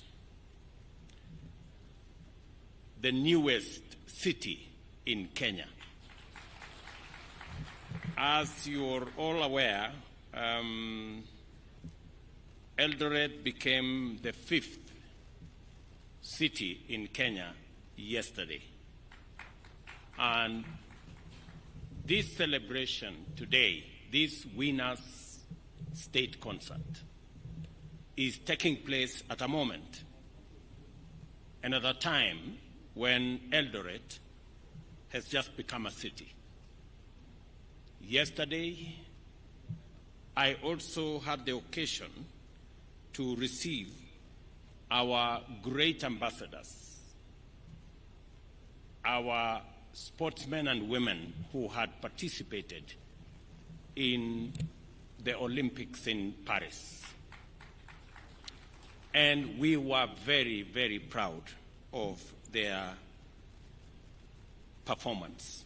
They did exceptionally well. I still want to ask all of us to give them a round of applause. Today, we have seen the champions of our music in the creative industry space. To all of you who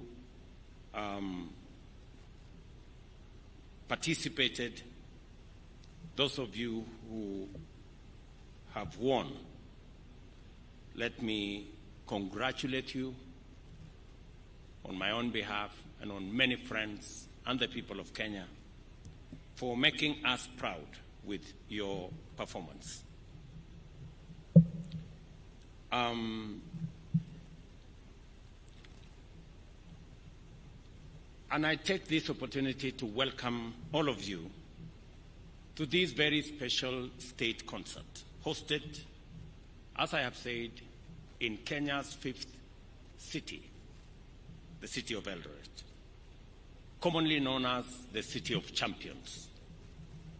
It is truly fitting that as we celebrate the conferring of city status on Eldoret, this new city also plays host to the National Music Festival. This great occasion is a testament to the limitless potential and talent that resides in our nation, Kenya, the natural land of champions. I have been informed that it is the very first time this event is being hosted in Eldoret.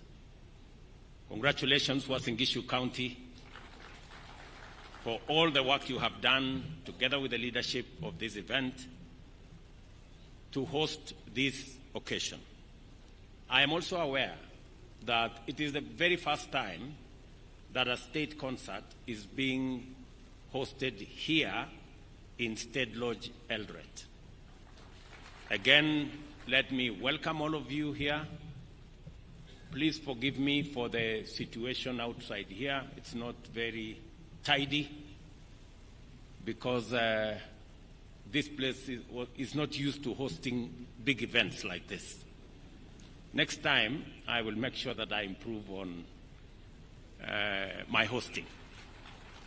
I need to do some work around this compound to make sure that when I have guests like you, you have ample and adequate space to come to. The Kenya Music Festival has long been a fountain of creativity, nurturing the raw and potent talent found in our young and youthful learners. Over time, this festival has offered a platform for learners to showcase their boundless gifts in music, dance, and poetry. These talents, identified meticulously and shaped and honed by the dedication of teachers, tutors, and lecturers, have played a transformative role in our society, building confidence and instilling pride in those who have graced the stage, as I saw them here this morning and afternoon. This year's theme, Talent Development for Growth and the Creative Economy, is both timely and aligned with the government's agenda. We recognize the creative economy as a pillar of our national economic transformation, and the Kenya Music Festival is a vital component in this endeavor. From vocal and instrumental music to traditional and contemporary dances, and from scripting to public speaking, this festival has demonstrated its enduring legacy in developing a broad range of creative talents. The digitization of these performances, spearheaded by the Kenya Institute of Curriculum Development, is already providing our students with new avenues for recognition and revenue generation as their content reaches not only local and regional, but also global audiences online. These festivals' impact on the creative economy can neither be gainsaid nor overstated. It fosters local talent, promotes economic growth, preserves our cultural heritage, and builds a sustainable creative system. Additionally, it provides our learners with the opportunity for international exposure, preparing them to compete on the world stage. As you are aware, Kenya has been given the opportunity by the German government to be the country to showcase our culture next month in Germany. And among the participants that will participate in that event in Bonn in Germany will come from this festival. It will also come from the drama festival. The numbers involved in this year's festival speak volumes about the value we place on the creative and performing arts. We've been told here close to 145,000 participants, students from different parts of our country, have taken to the stage representing all levels of education, including special needs education. And we saw the children here from Joyland Thika, and they did a fantastic job. This inclusivity is a hallmark of this festival, ensuring that every child has an opportunity to realize their full potential. To further support the aspirations outlined in this year's theme, the festival has introduced categories that directly link participants to the performing art industry. Notably among these is the Pop Talent Show, which provides a space for students to compose and produce their own music using modern technology. With this and the experience around it, our students are positioned to become composers, performers, and recording artists, attributing and contributing to Kenya's vibrant music industry. The festival also plays a crucial role in preserving our cultural heritage through the performance of traditional dances. We must promote these classes and document these dances to ensure they are preserved for current and future generations. This year, we witnessed the first national conference in music held alongside the competitions, as was ably explained by Professor Ngala. We must position Kenya as a cultural and music tourism hub, both at the county and national level. I also extend a warm welcome to guest teams from other countries who joined us this year, and I hope to see more international participation in the future. The success of this festival would not be possible without the support of our partners. Your contribution, collaboration, allows us to realize the government mission of educating and creating a better world together for the future. On the financing of Kenya Music Festival activities, I urge the leadership to propose sustainable measures and form stronger partnerships with the private sector. The festival must find alternative sources of income to ensure its sustainability and continued success. I have heard what both ministers have said about this, about the plans they have on how to make this sustainable, how to bring on board the private sector, how to expand the sponsors, how to create opportunities for advertising, for talent identification, for the whole space around the creative economy. And I am looking forward to an ecosystem that is going to fund itself as we go into the future. And we will be deliberate on making sure that that becomes the case. Ladies and gentlemen, the creative arts, music, dance, and elocution are not only sources of immense national pride, but also of gainful employment. These industries support jobs in sound engineering, event management, costume design, and more. The government of Kenya has made several initiatives to support these sectors, including strengthening copyright laws to protect artists' intellectual property and ensure they receive their fair compensation for their work. I'm very happy that the Minister for Youth and Creative Economy has said that more money will be going to the artists and less to the agencies. It is my position and direction that 80% of those resources should go to the artists. At the moment, as less as 20% gets to the artists. Royalties is not money for running offices. It is not money for paying for fuel for cars. It is not money for paying salaries. Royalty is money for artists. And it must be the case. So going forward, the copyright space, the whole creative industry management must now focus on ensuring that 80% of the money raised as royalties in this sector get to the artists. Those are my instructions, Waziri. You know what to do from there. We are also working with county governments to establish and maintain cultural centers and performance venues, providing artists with the facilities they need to thrive. This is another space that I will want us to work together around to see that we build the necessary infrastructure to support the creative and art space. The performance we have witnessed here today are a testament to the dedication and hard work of our teachers, trainers, and students. The education and entertainment value of this production is immense, and I have been thoroughly impressed by what I have seen.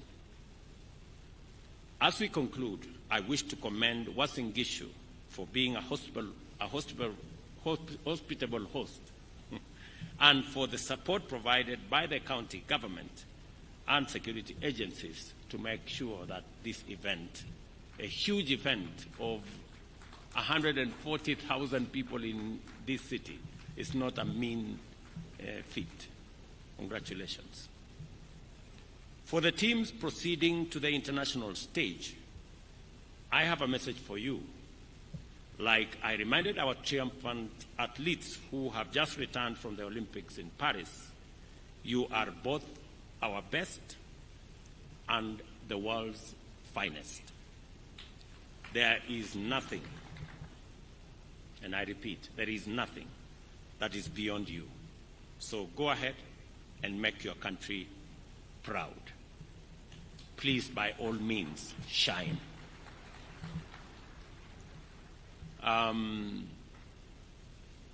This is a very important space for us because it speaks to our children. And I know this cannot happen without teachers. The teaching fraternity make huge sacrifices and a huge contribution to make sure these events are held. To all our teachers, trainers, and artists in that space, my congratulations for doing a wonderful job. I remember last year I made a commitment that we are going to identify teachers in this co-curriculum space and promote them for what they are doing.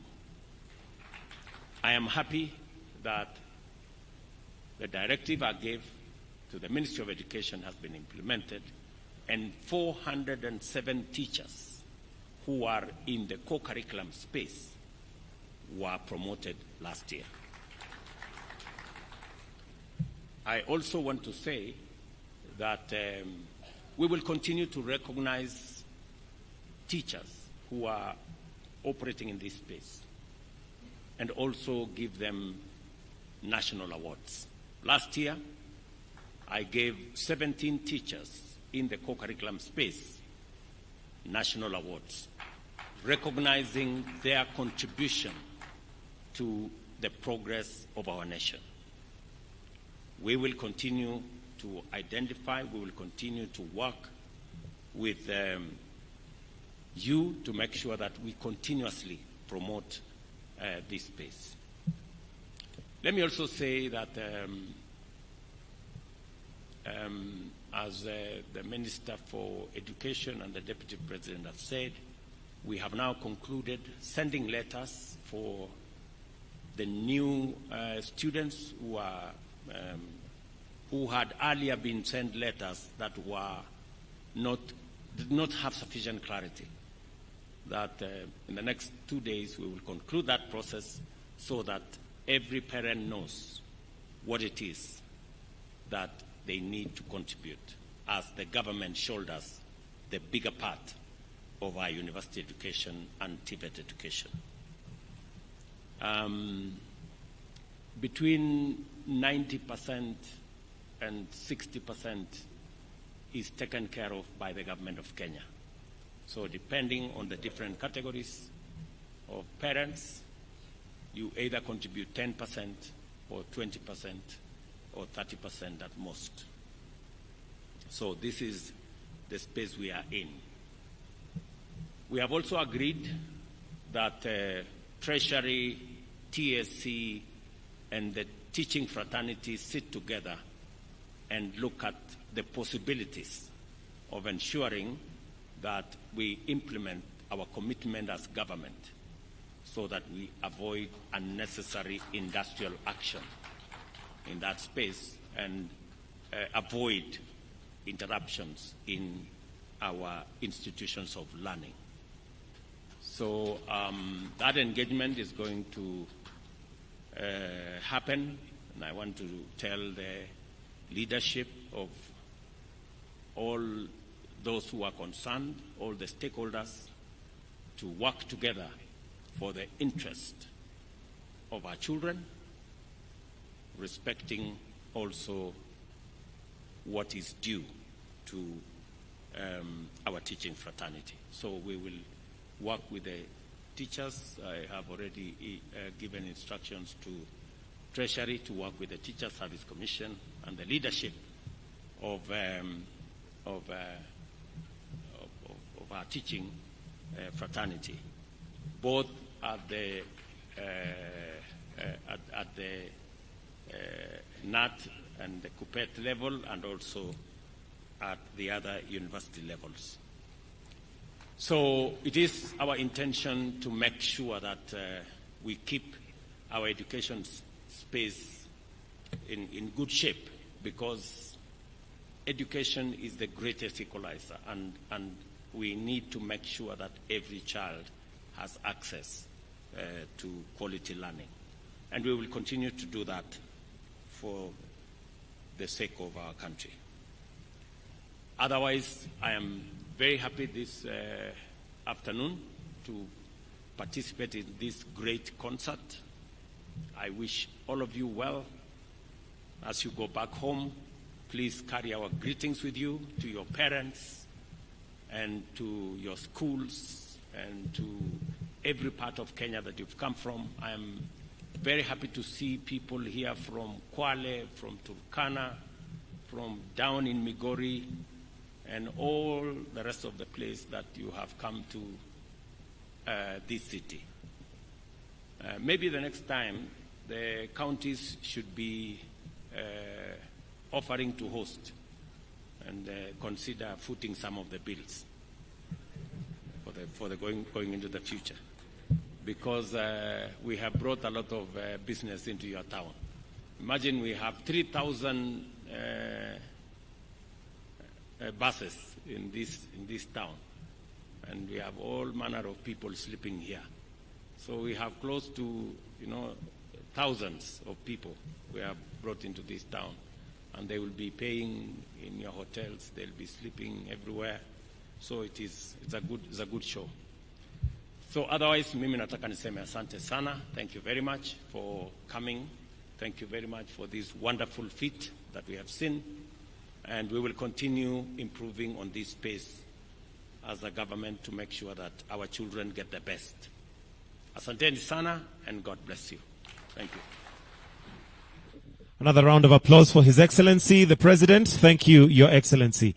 Your Excellency, I'll request that we take our seats. Let's take our seats kindly as we now transition to the award ceremony. We have 13 awards that are going to be given to the best performing pieces, and I will call them out as we go along. Allow me at this point, Your Excellency, to also ask His Excellency, the Deputy President, the Chair, and the two CSs present to join you to flank as we now give out these awards. Also, the children will have a photo session with His Excellency the President, so I'll request that we proceed backstage in the order in which your performances were done. So students who are still in the crowd, kindly, immediately after the awards, we proceed to backstage. We proceed right now. We'll do the pictures after the awards in the order in which the awards were given. So the first award to be given is KICD Trophy, Best Early Childhood Development Education Center, and the winner is Kitengela International School from Athi River. Why don't we put our hands together for Kitengela International School as the representatives now come to receive the award. The next will be Best Primary School, and this is Lukenya Academy, so let's have them in line.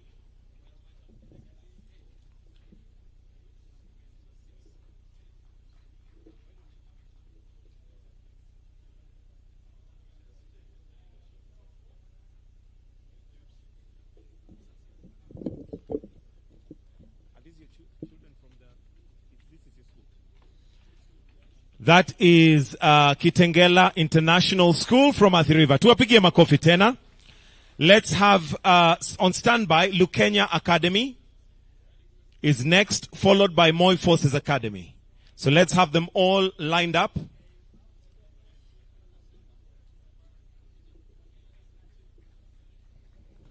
They all want to hold the award.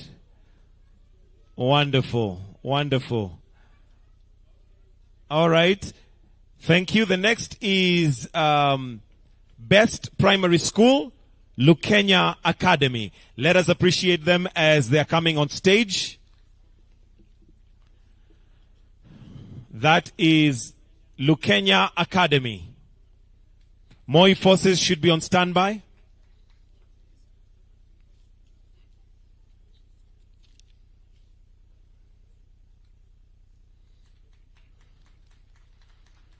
Let's also have Sirisia Special School on standby. Coming up on stage now is Moi Forces Academy, and their award is Best Junior Secondary School. Makofi ya Moi Forces Academy. Followed by Sirisia Special School.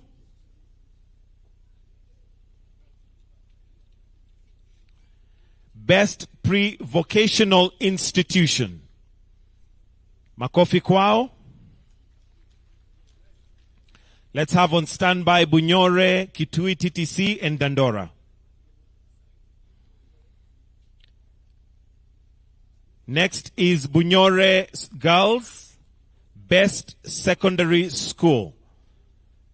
Let's give them a warm clap for Best Secondary School. Next is Kitui TTC, Best Teachers Training College. This is a Seput sponsored trophy.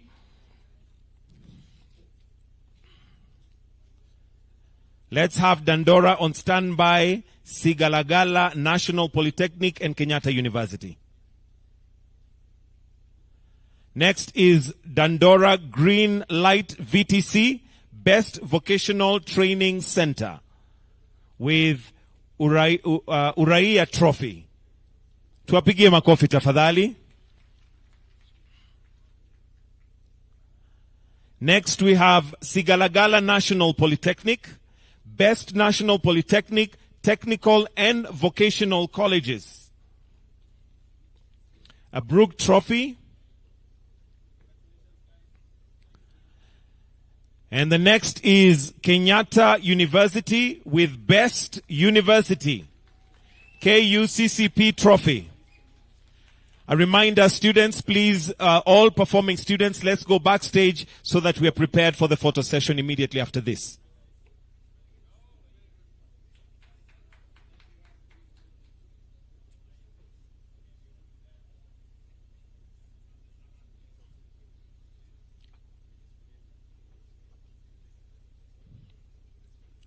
Next, we have Nyangweso School for the Hearing Impaired, Best Special Needs Education, Primary, Best Special Needs Education in Primary, Alupe University Council Trophy.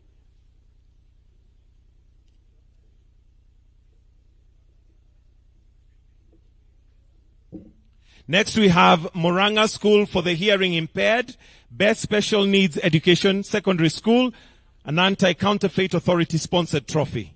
Tuwapigie makofi.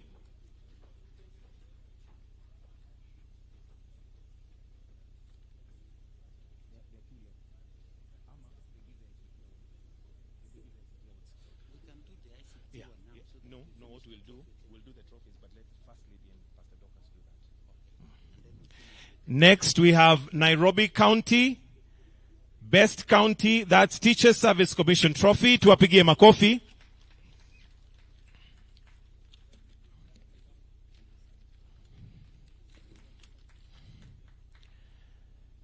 Next, we have Western Region, which is Best Region, the Kenya Music Festival Trophy. Makofi kwao.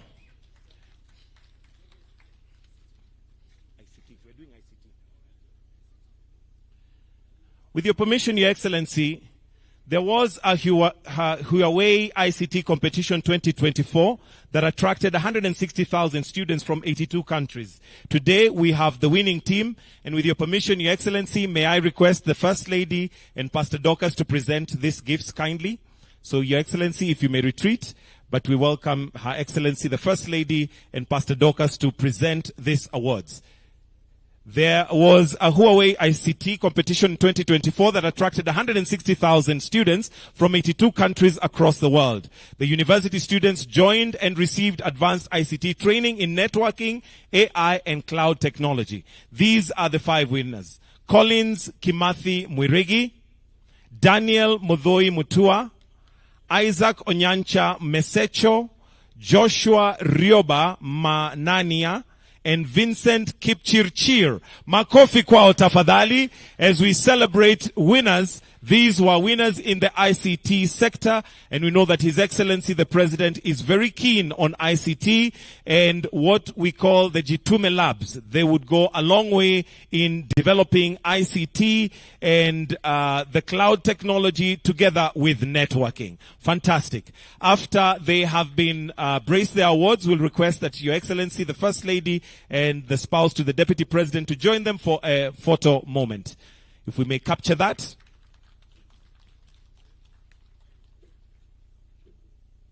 Thank you. We'll now proceed to the photo session. So kindly we'll request that Your Excellency, the First Lady, and Your Excellency, the spouse to the Deputy President, you may remain here as we quickly arrange those chairs. Let me also invite the PS Culture, PS Higher Education, PS ICT, and PS Bellio to kindly come on stage as you'll be part of these photographs.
So the pictures are in the order in which they performed. So please, let's just arrange them in that order.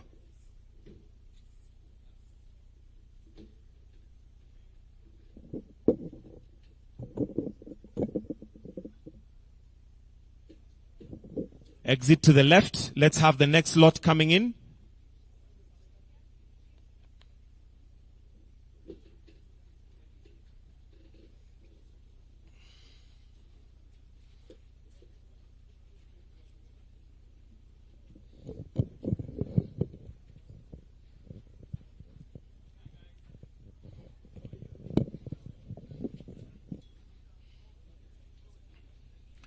For those behind, please ensure that you're between the shoulders so that you're visible. Make sure you can see the crowd in front of you. And you smile. Thank you. We may exit to the left.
Ensure that you can be seen. Stand between shoulders.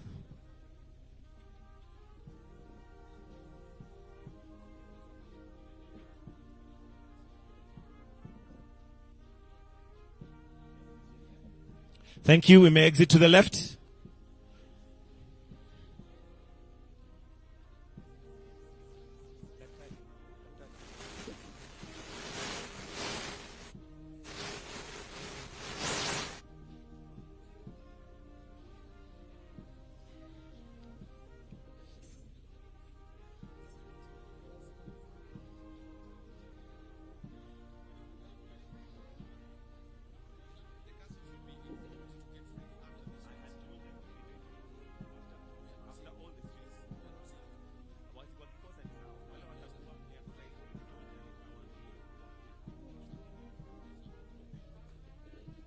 Exit to the left.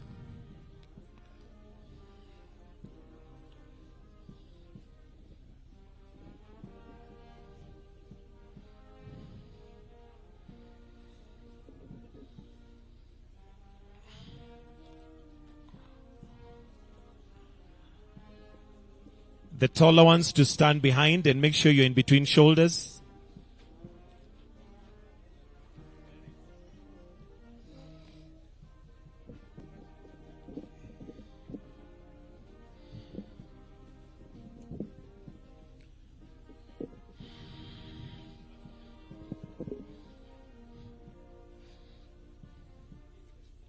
Thank you. Exit to the left.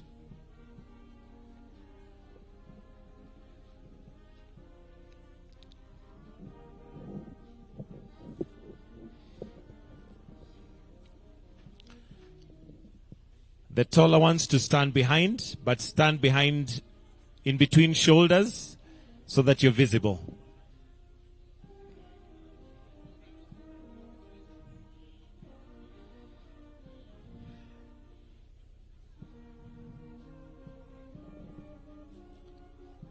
Thank you. Exit to the left.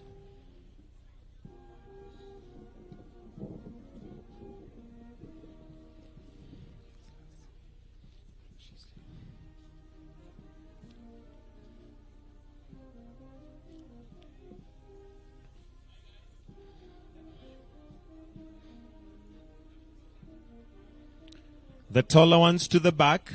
Then make sure you're in between shoulders if you're at the back so that you're visible. We need to see your face.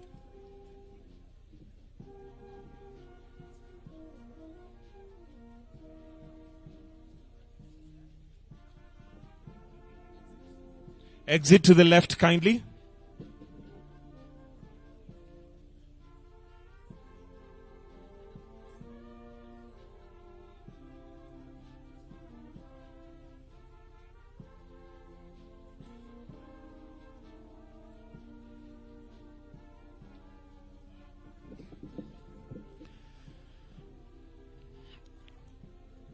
Find a way to display the flowery. That's it. But don't cover your face. Don't cover your face. There you go. Thank you. Exit to the left.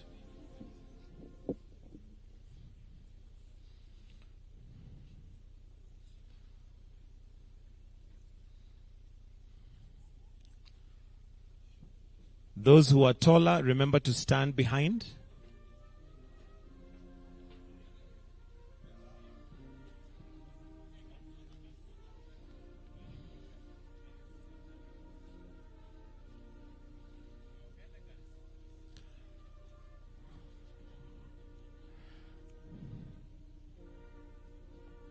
Thank you. Exit to the left.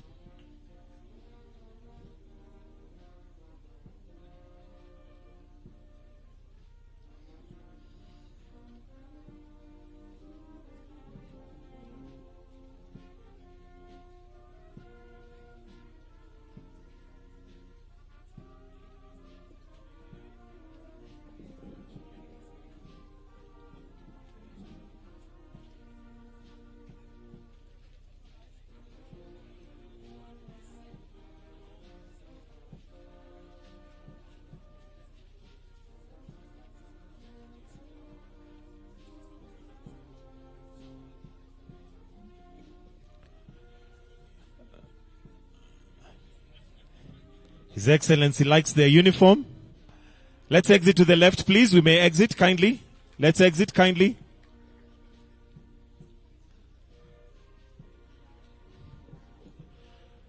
The taller you are, kindly take the back row, but in between shoulders.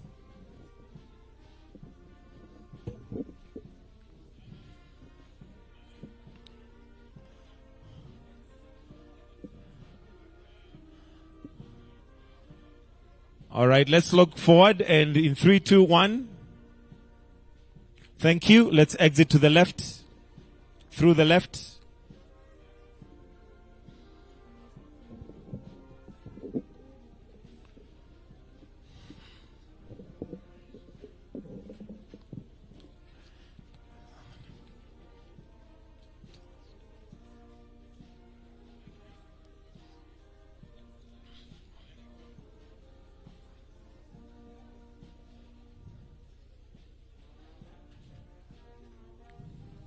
Thank you. Let's exit to the left.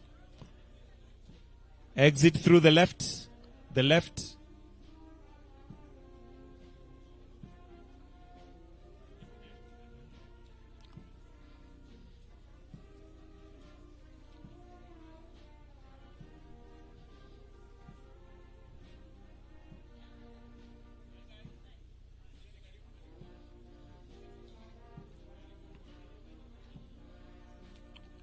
The taller ones to the back, but in between shoulders so that you're visible. We want to see your face.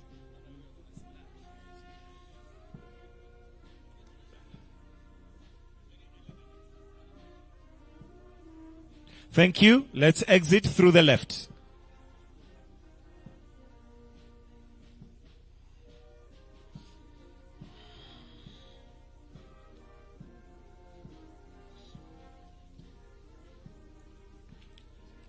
Na sasa ni watu wa mapeka mapeka.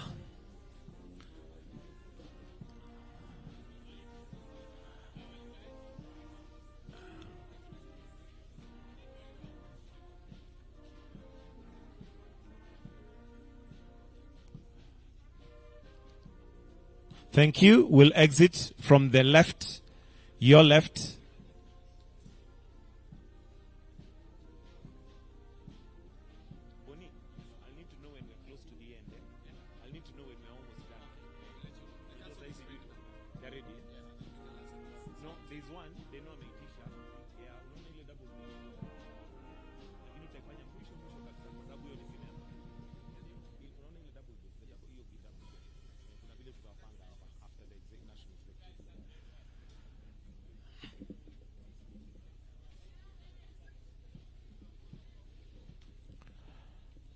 Thank you. Let's exit to the left.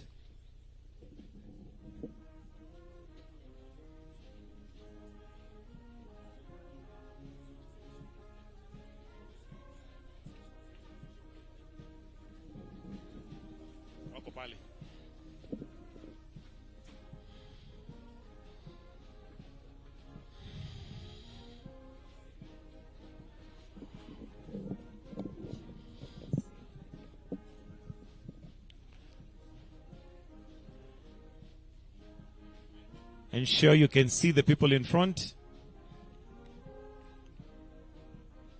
Thank you. Exit to your left. To your left.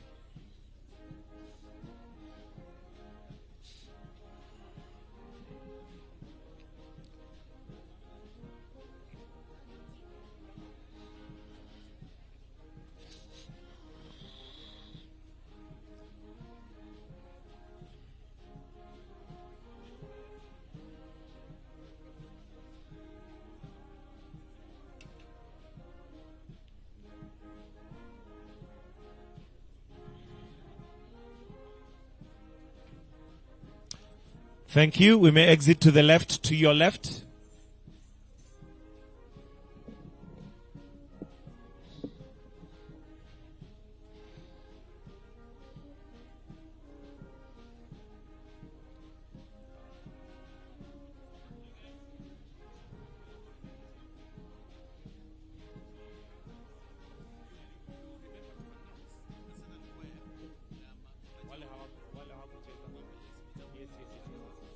I need the name. Utanipatia jina. Let's exit to your left.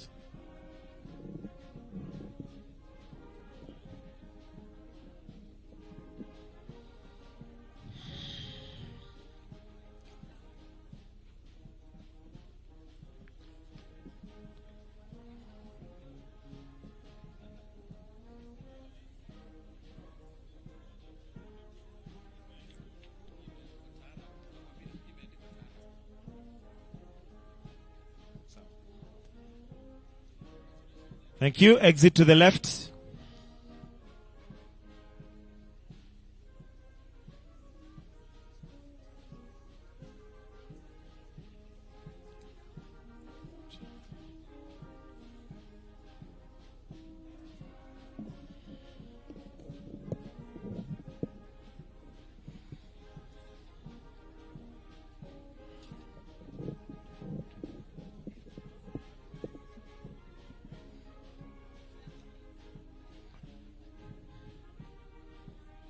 Thank you. We exit to your left. Next group can come in.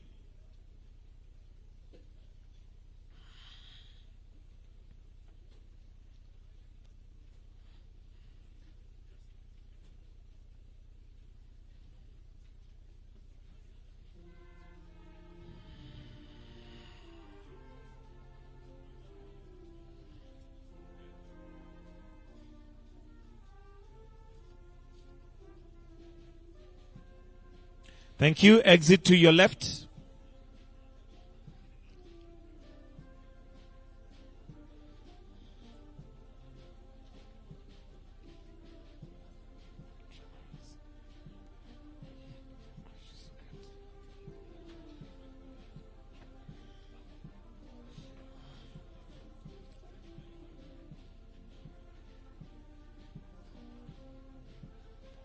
Those ones are quite a number.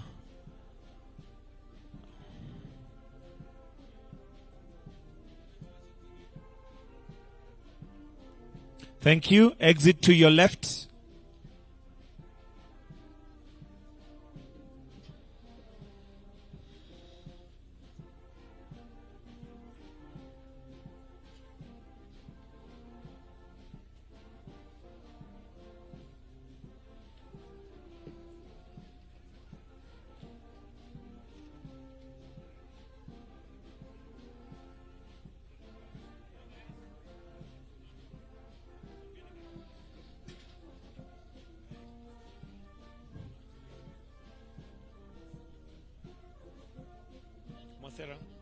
Sara.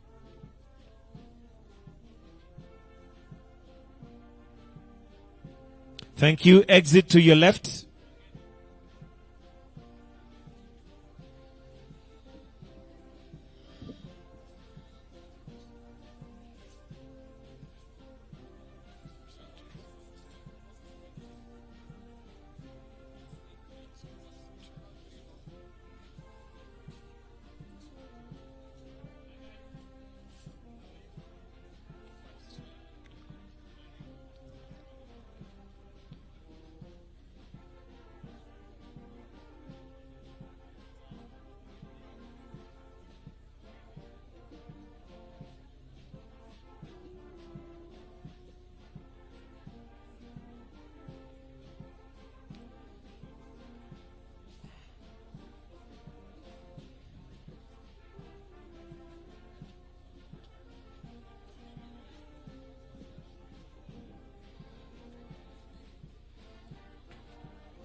All right, exit to the left.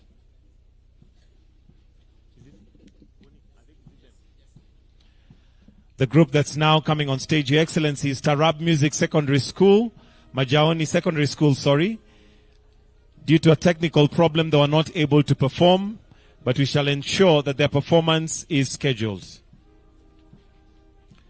Why don't we appreciate them?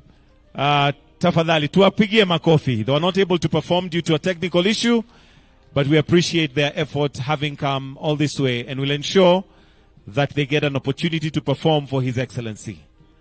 The school is Majaoni Secondary.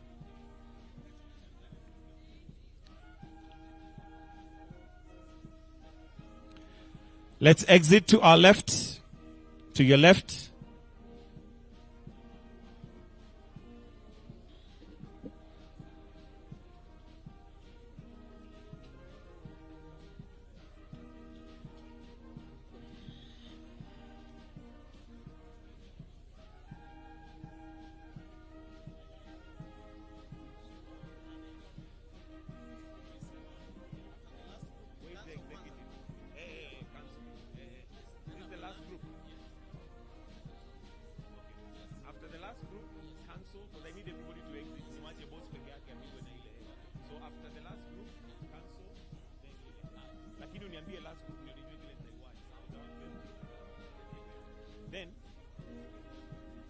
Exit to the left kindly.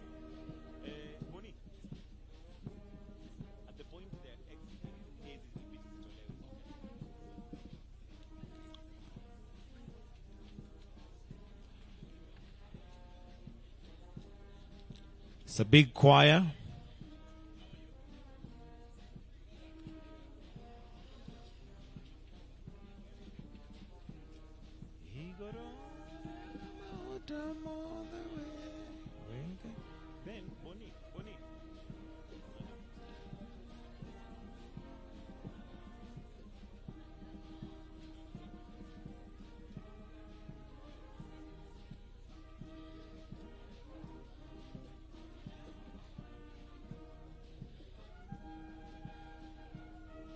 Thank you.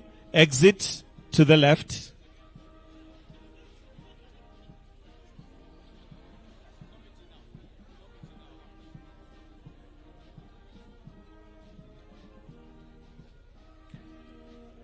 And now, as we get close to the end of, we have adjudicators. The adjudicators.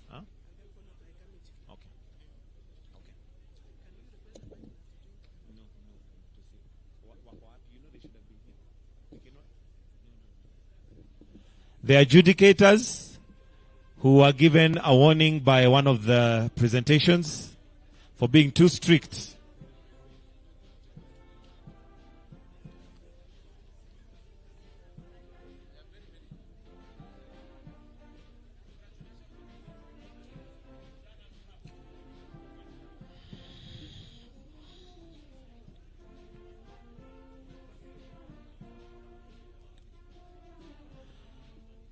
After that, we have the committee.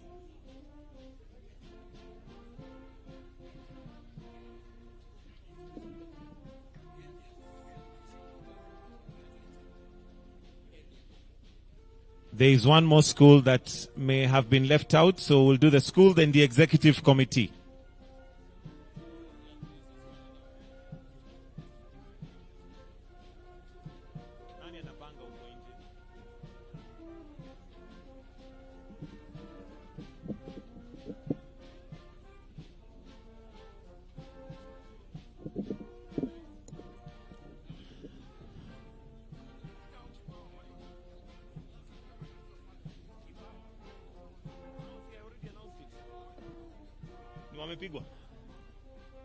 Let's all look forward and smile in 3.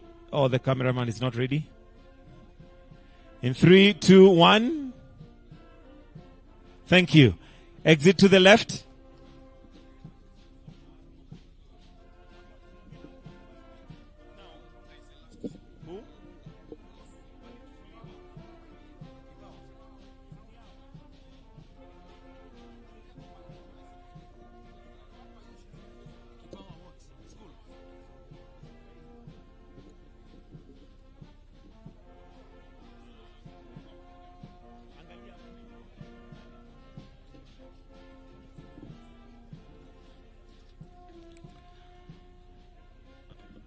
All right, let's all look forward. In 3, 2, 1, smile. Thank you. Exit to the left. The executive committee.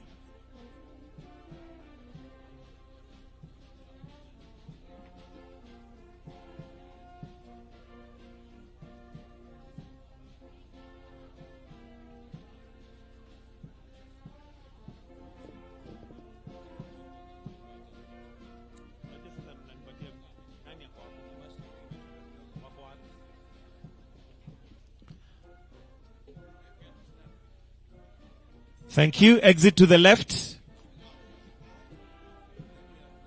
The next group, a school.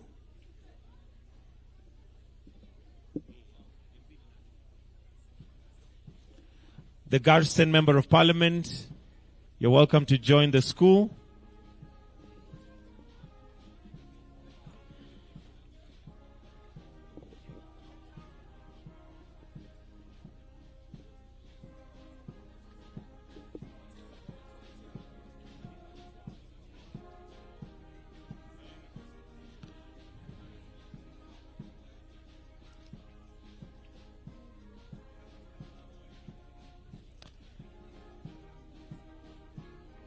All right, thank you. Exit to the left. The small little children now.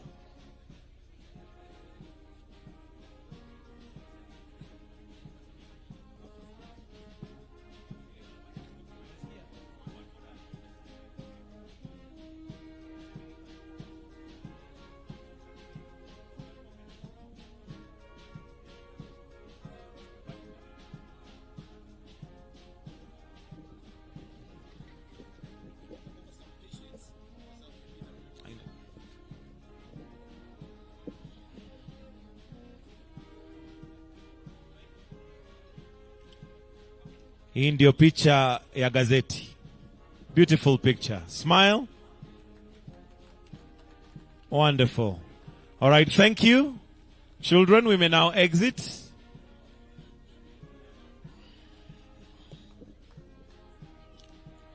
We are now joined by some of the children, the first performance by differently abled children.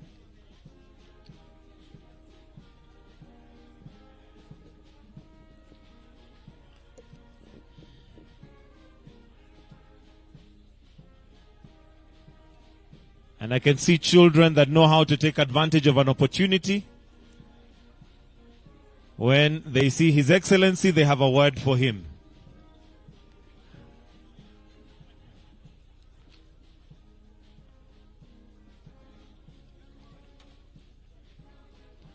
Those of us who are at the back and are not part of the picture, please let's move.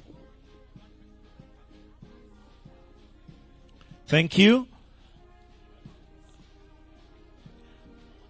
Our first performance, which was by differently abled students, are now joining us. Let's bring them. Let's usher them in for their photo moment with His Excellency, the President. We'll soon be winding up.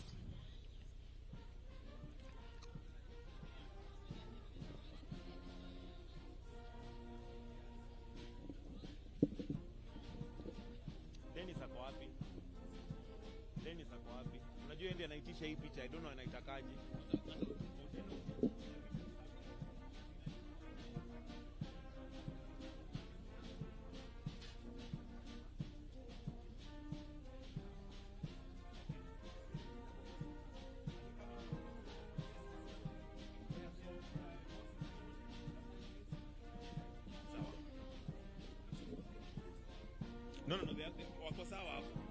what we need to do.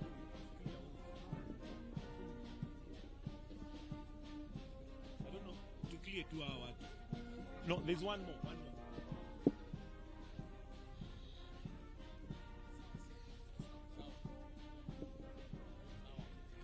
Beautiful picture right there. Makofi kwao. Thank you. It helps them smile. Thank you.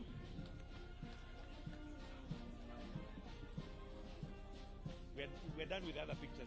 We're done with the groups.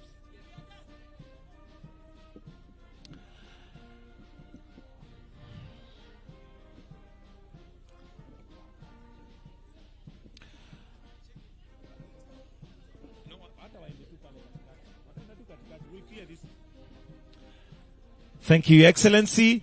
As we prepare to wind up, I'll then request that all of us retreat to our seats except His Excellency the President.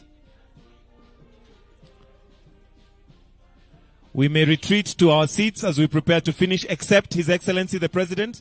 Kindly allow us to hold you one more minute as we remove those chairs. And to give it a touch of music, which is what this was all about, would like His Excellency to have a picture with a double bass, as it's known. Some of us may not know what this is. It's not an extra large guitar. It's a double bass instrument.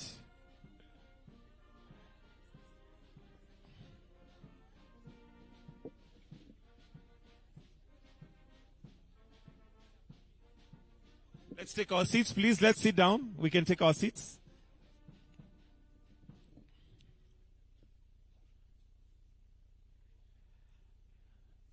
Band, you may continue with the soft music as we have that picture taken.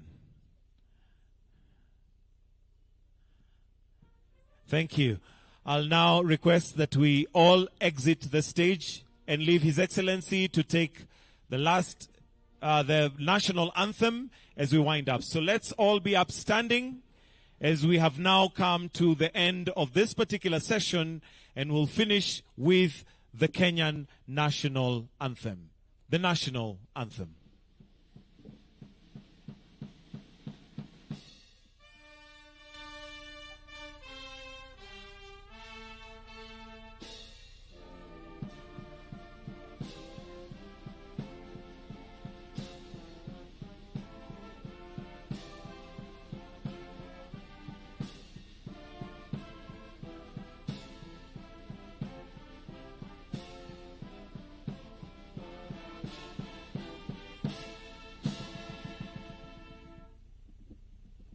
Thank you, Excellency. We've now come to the end.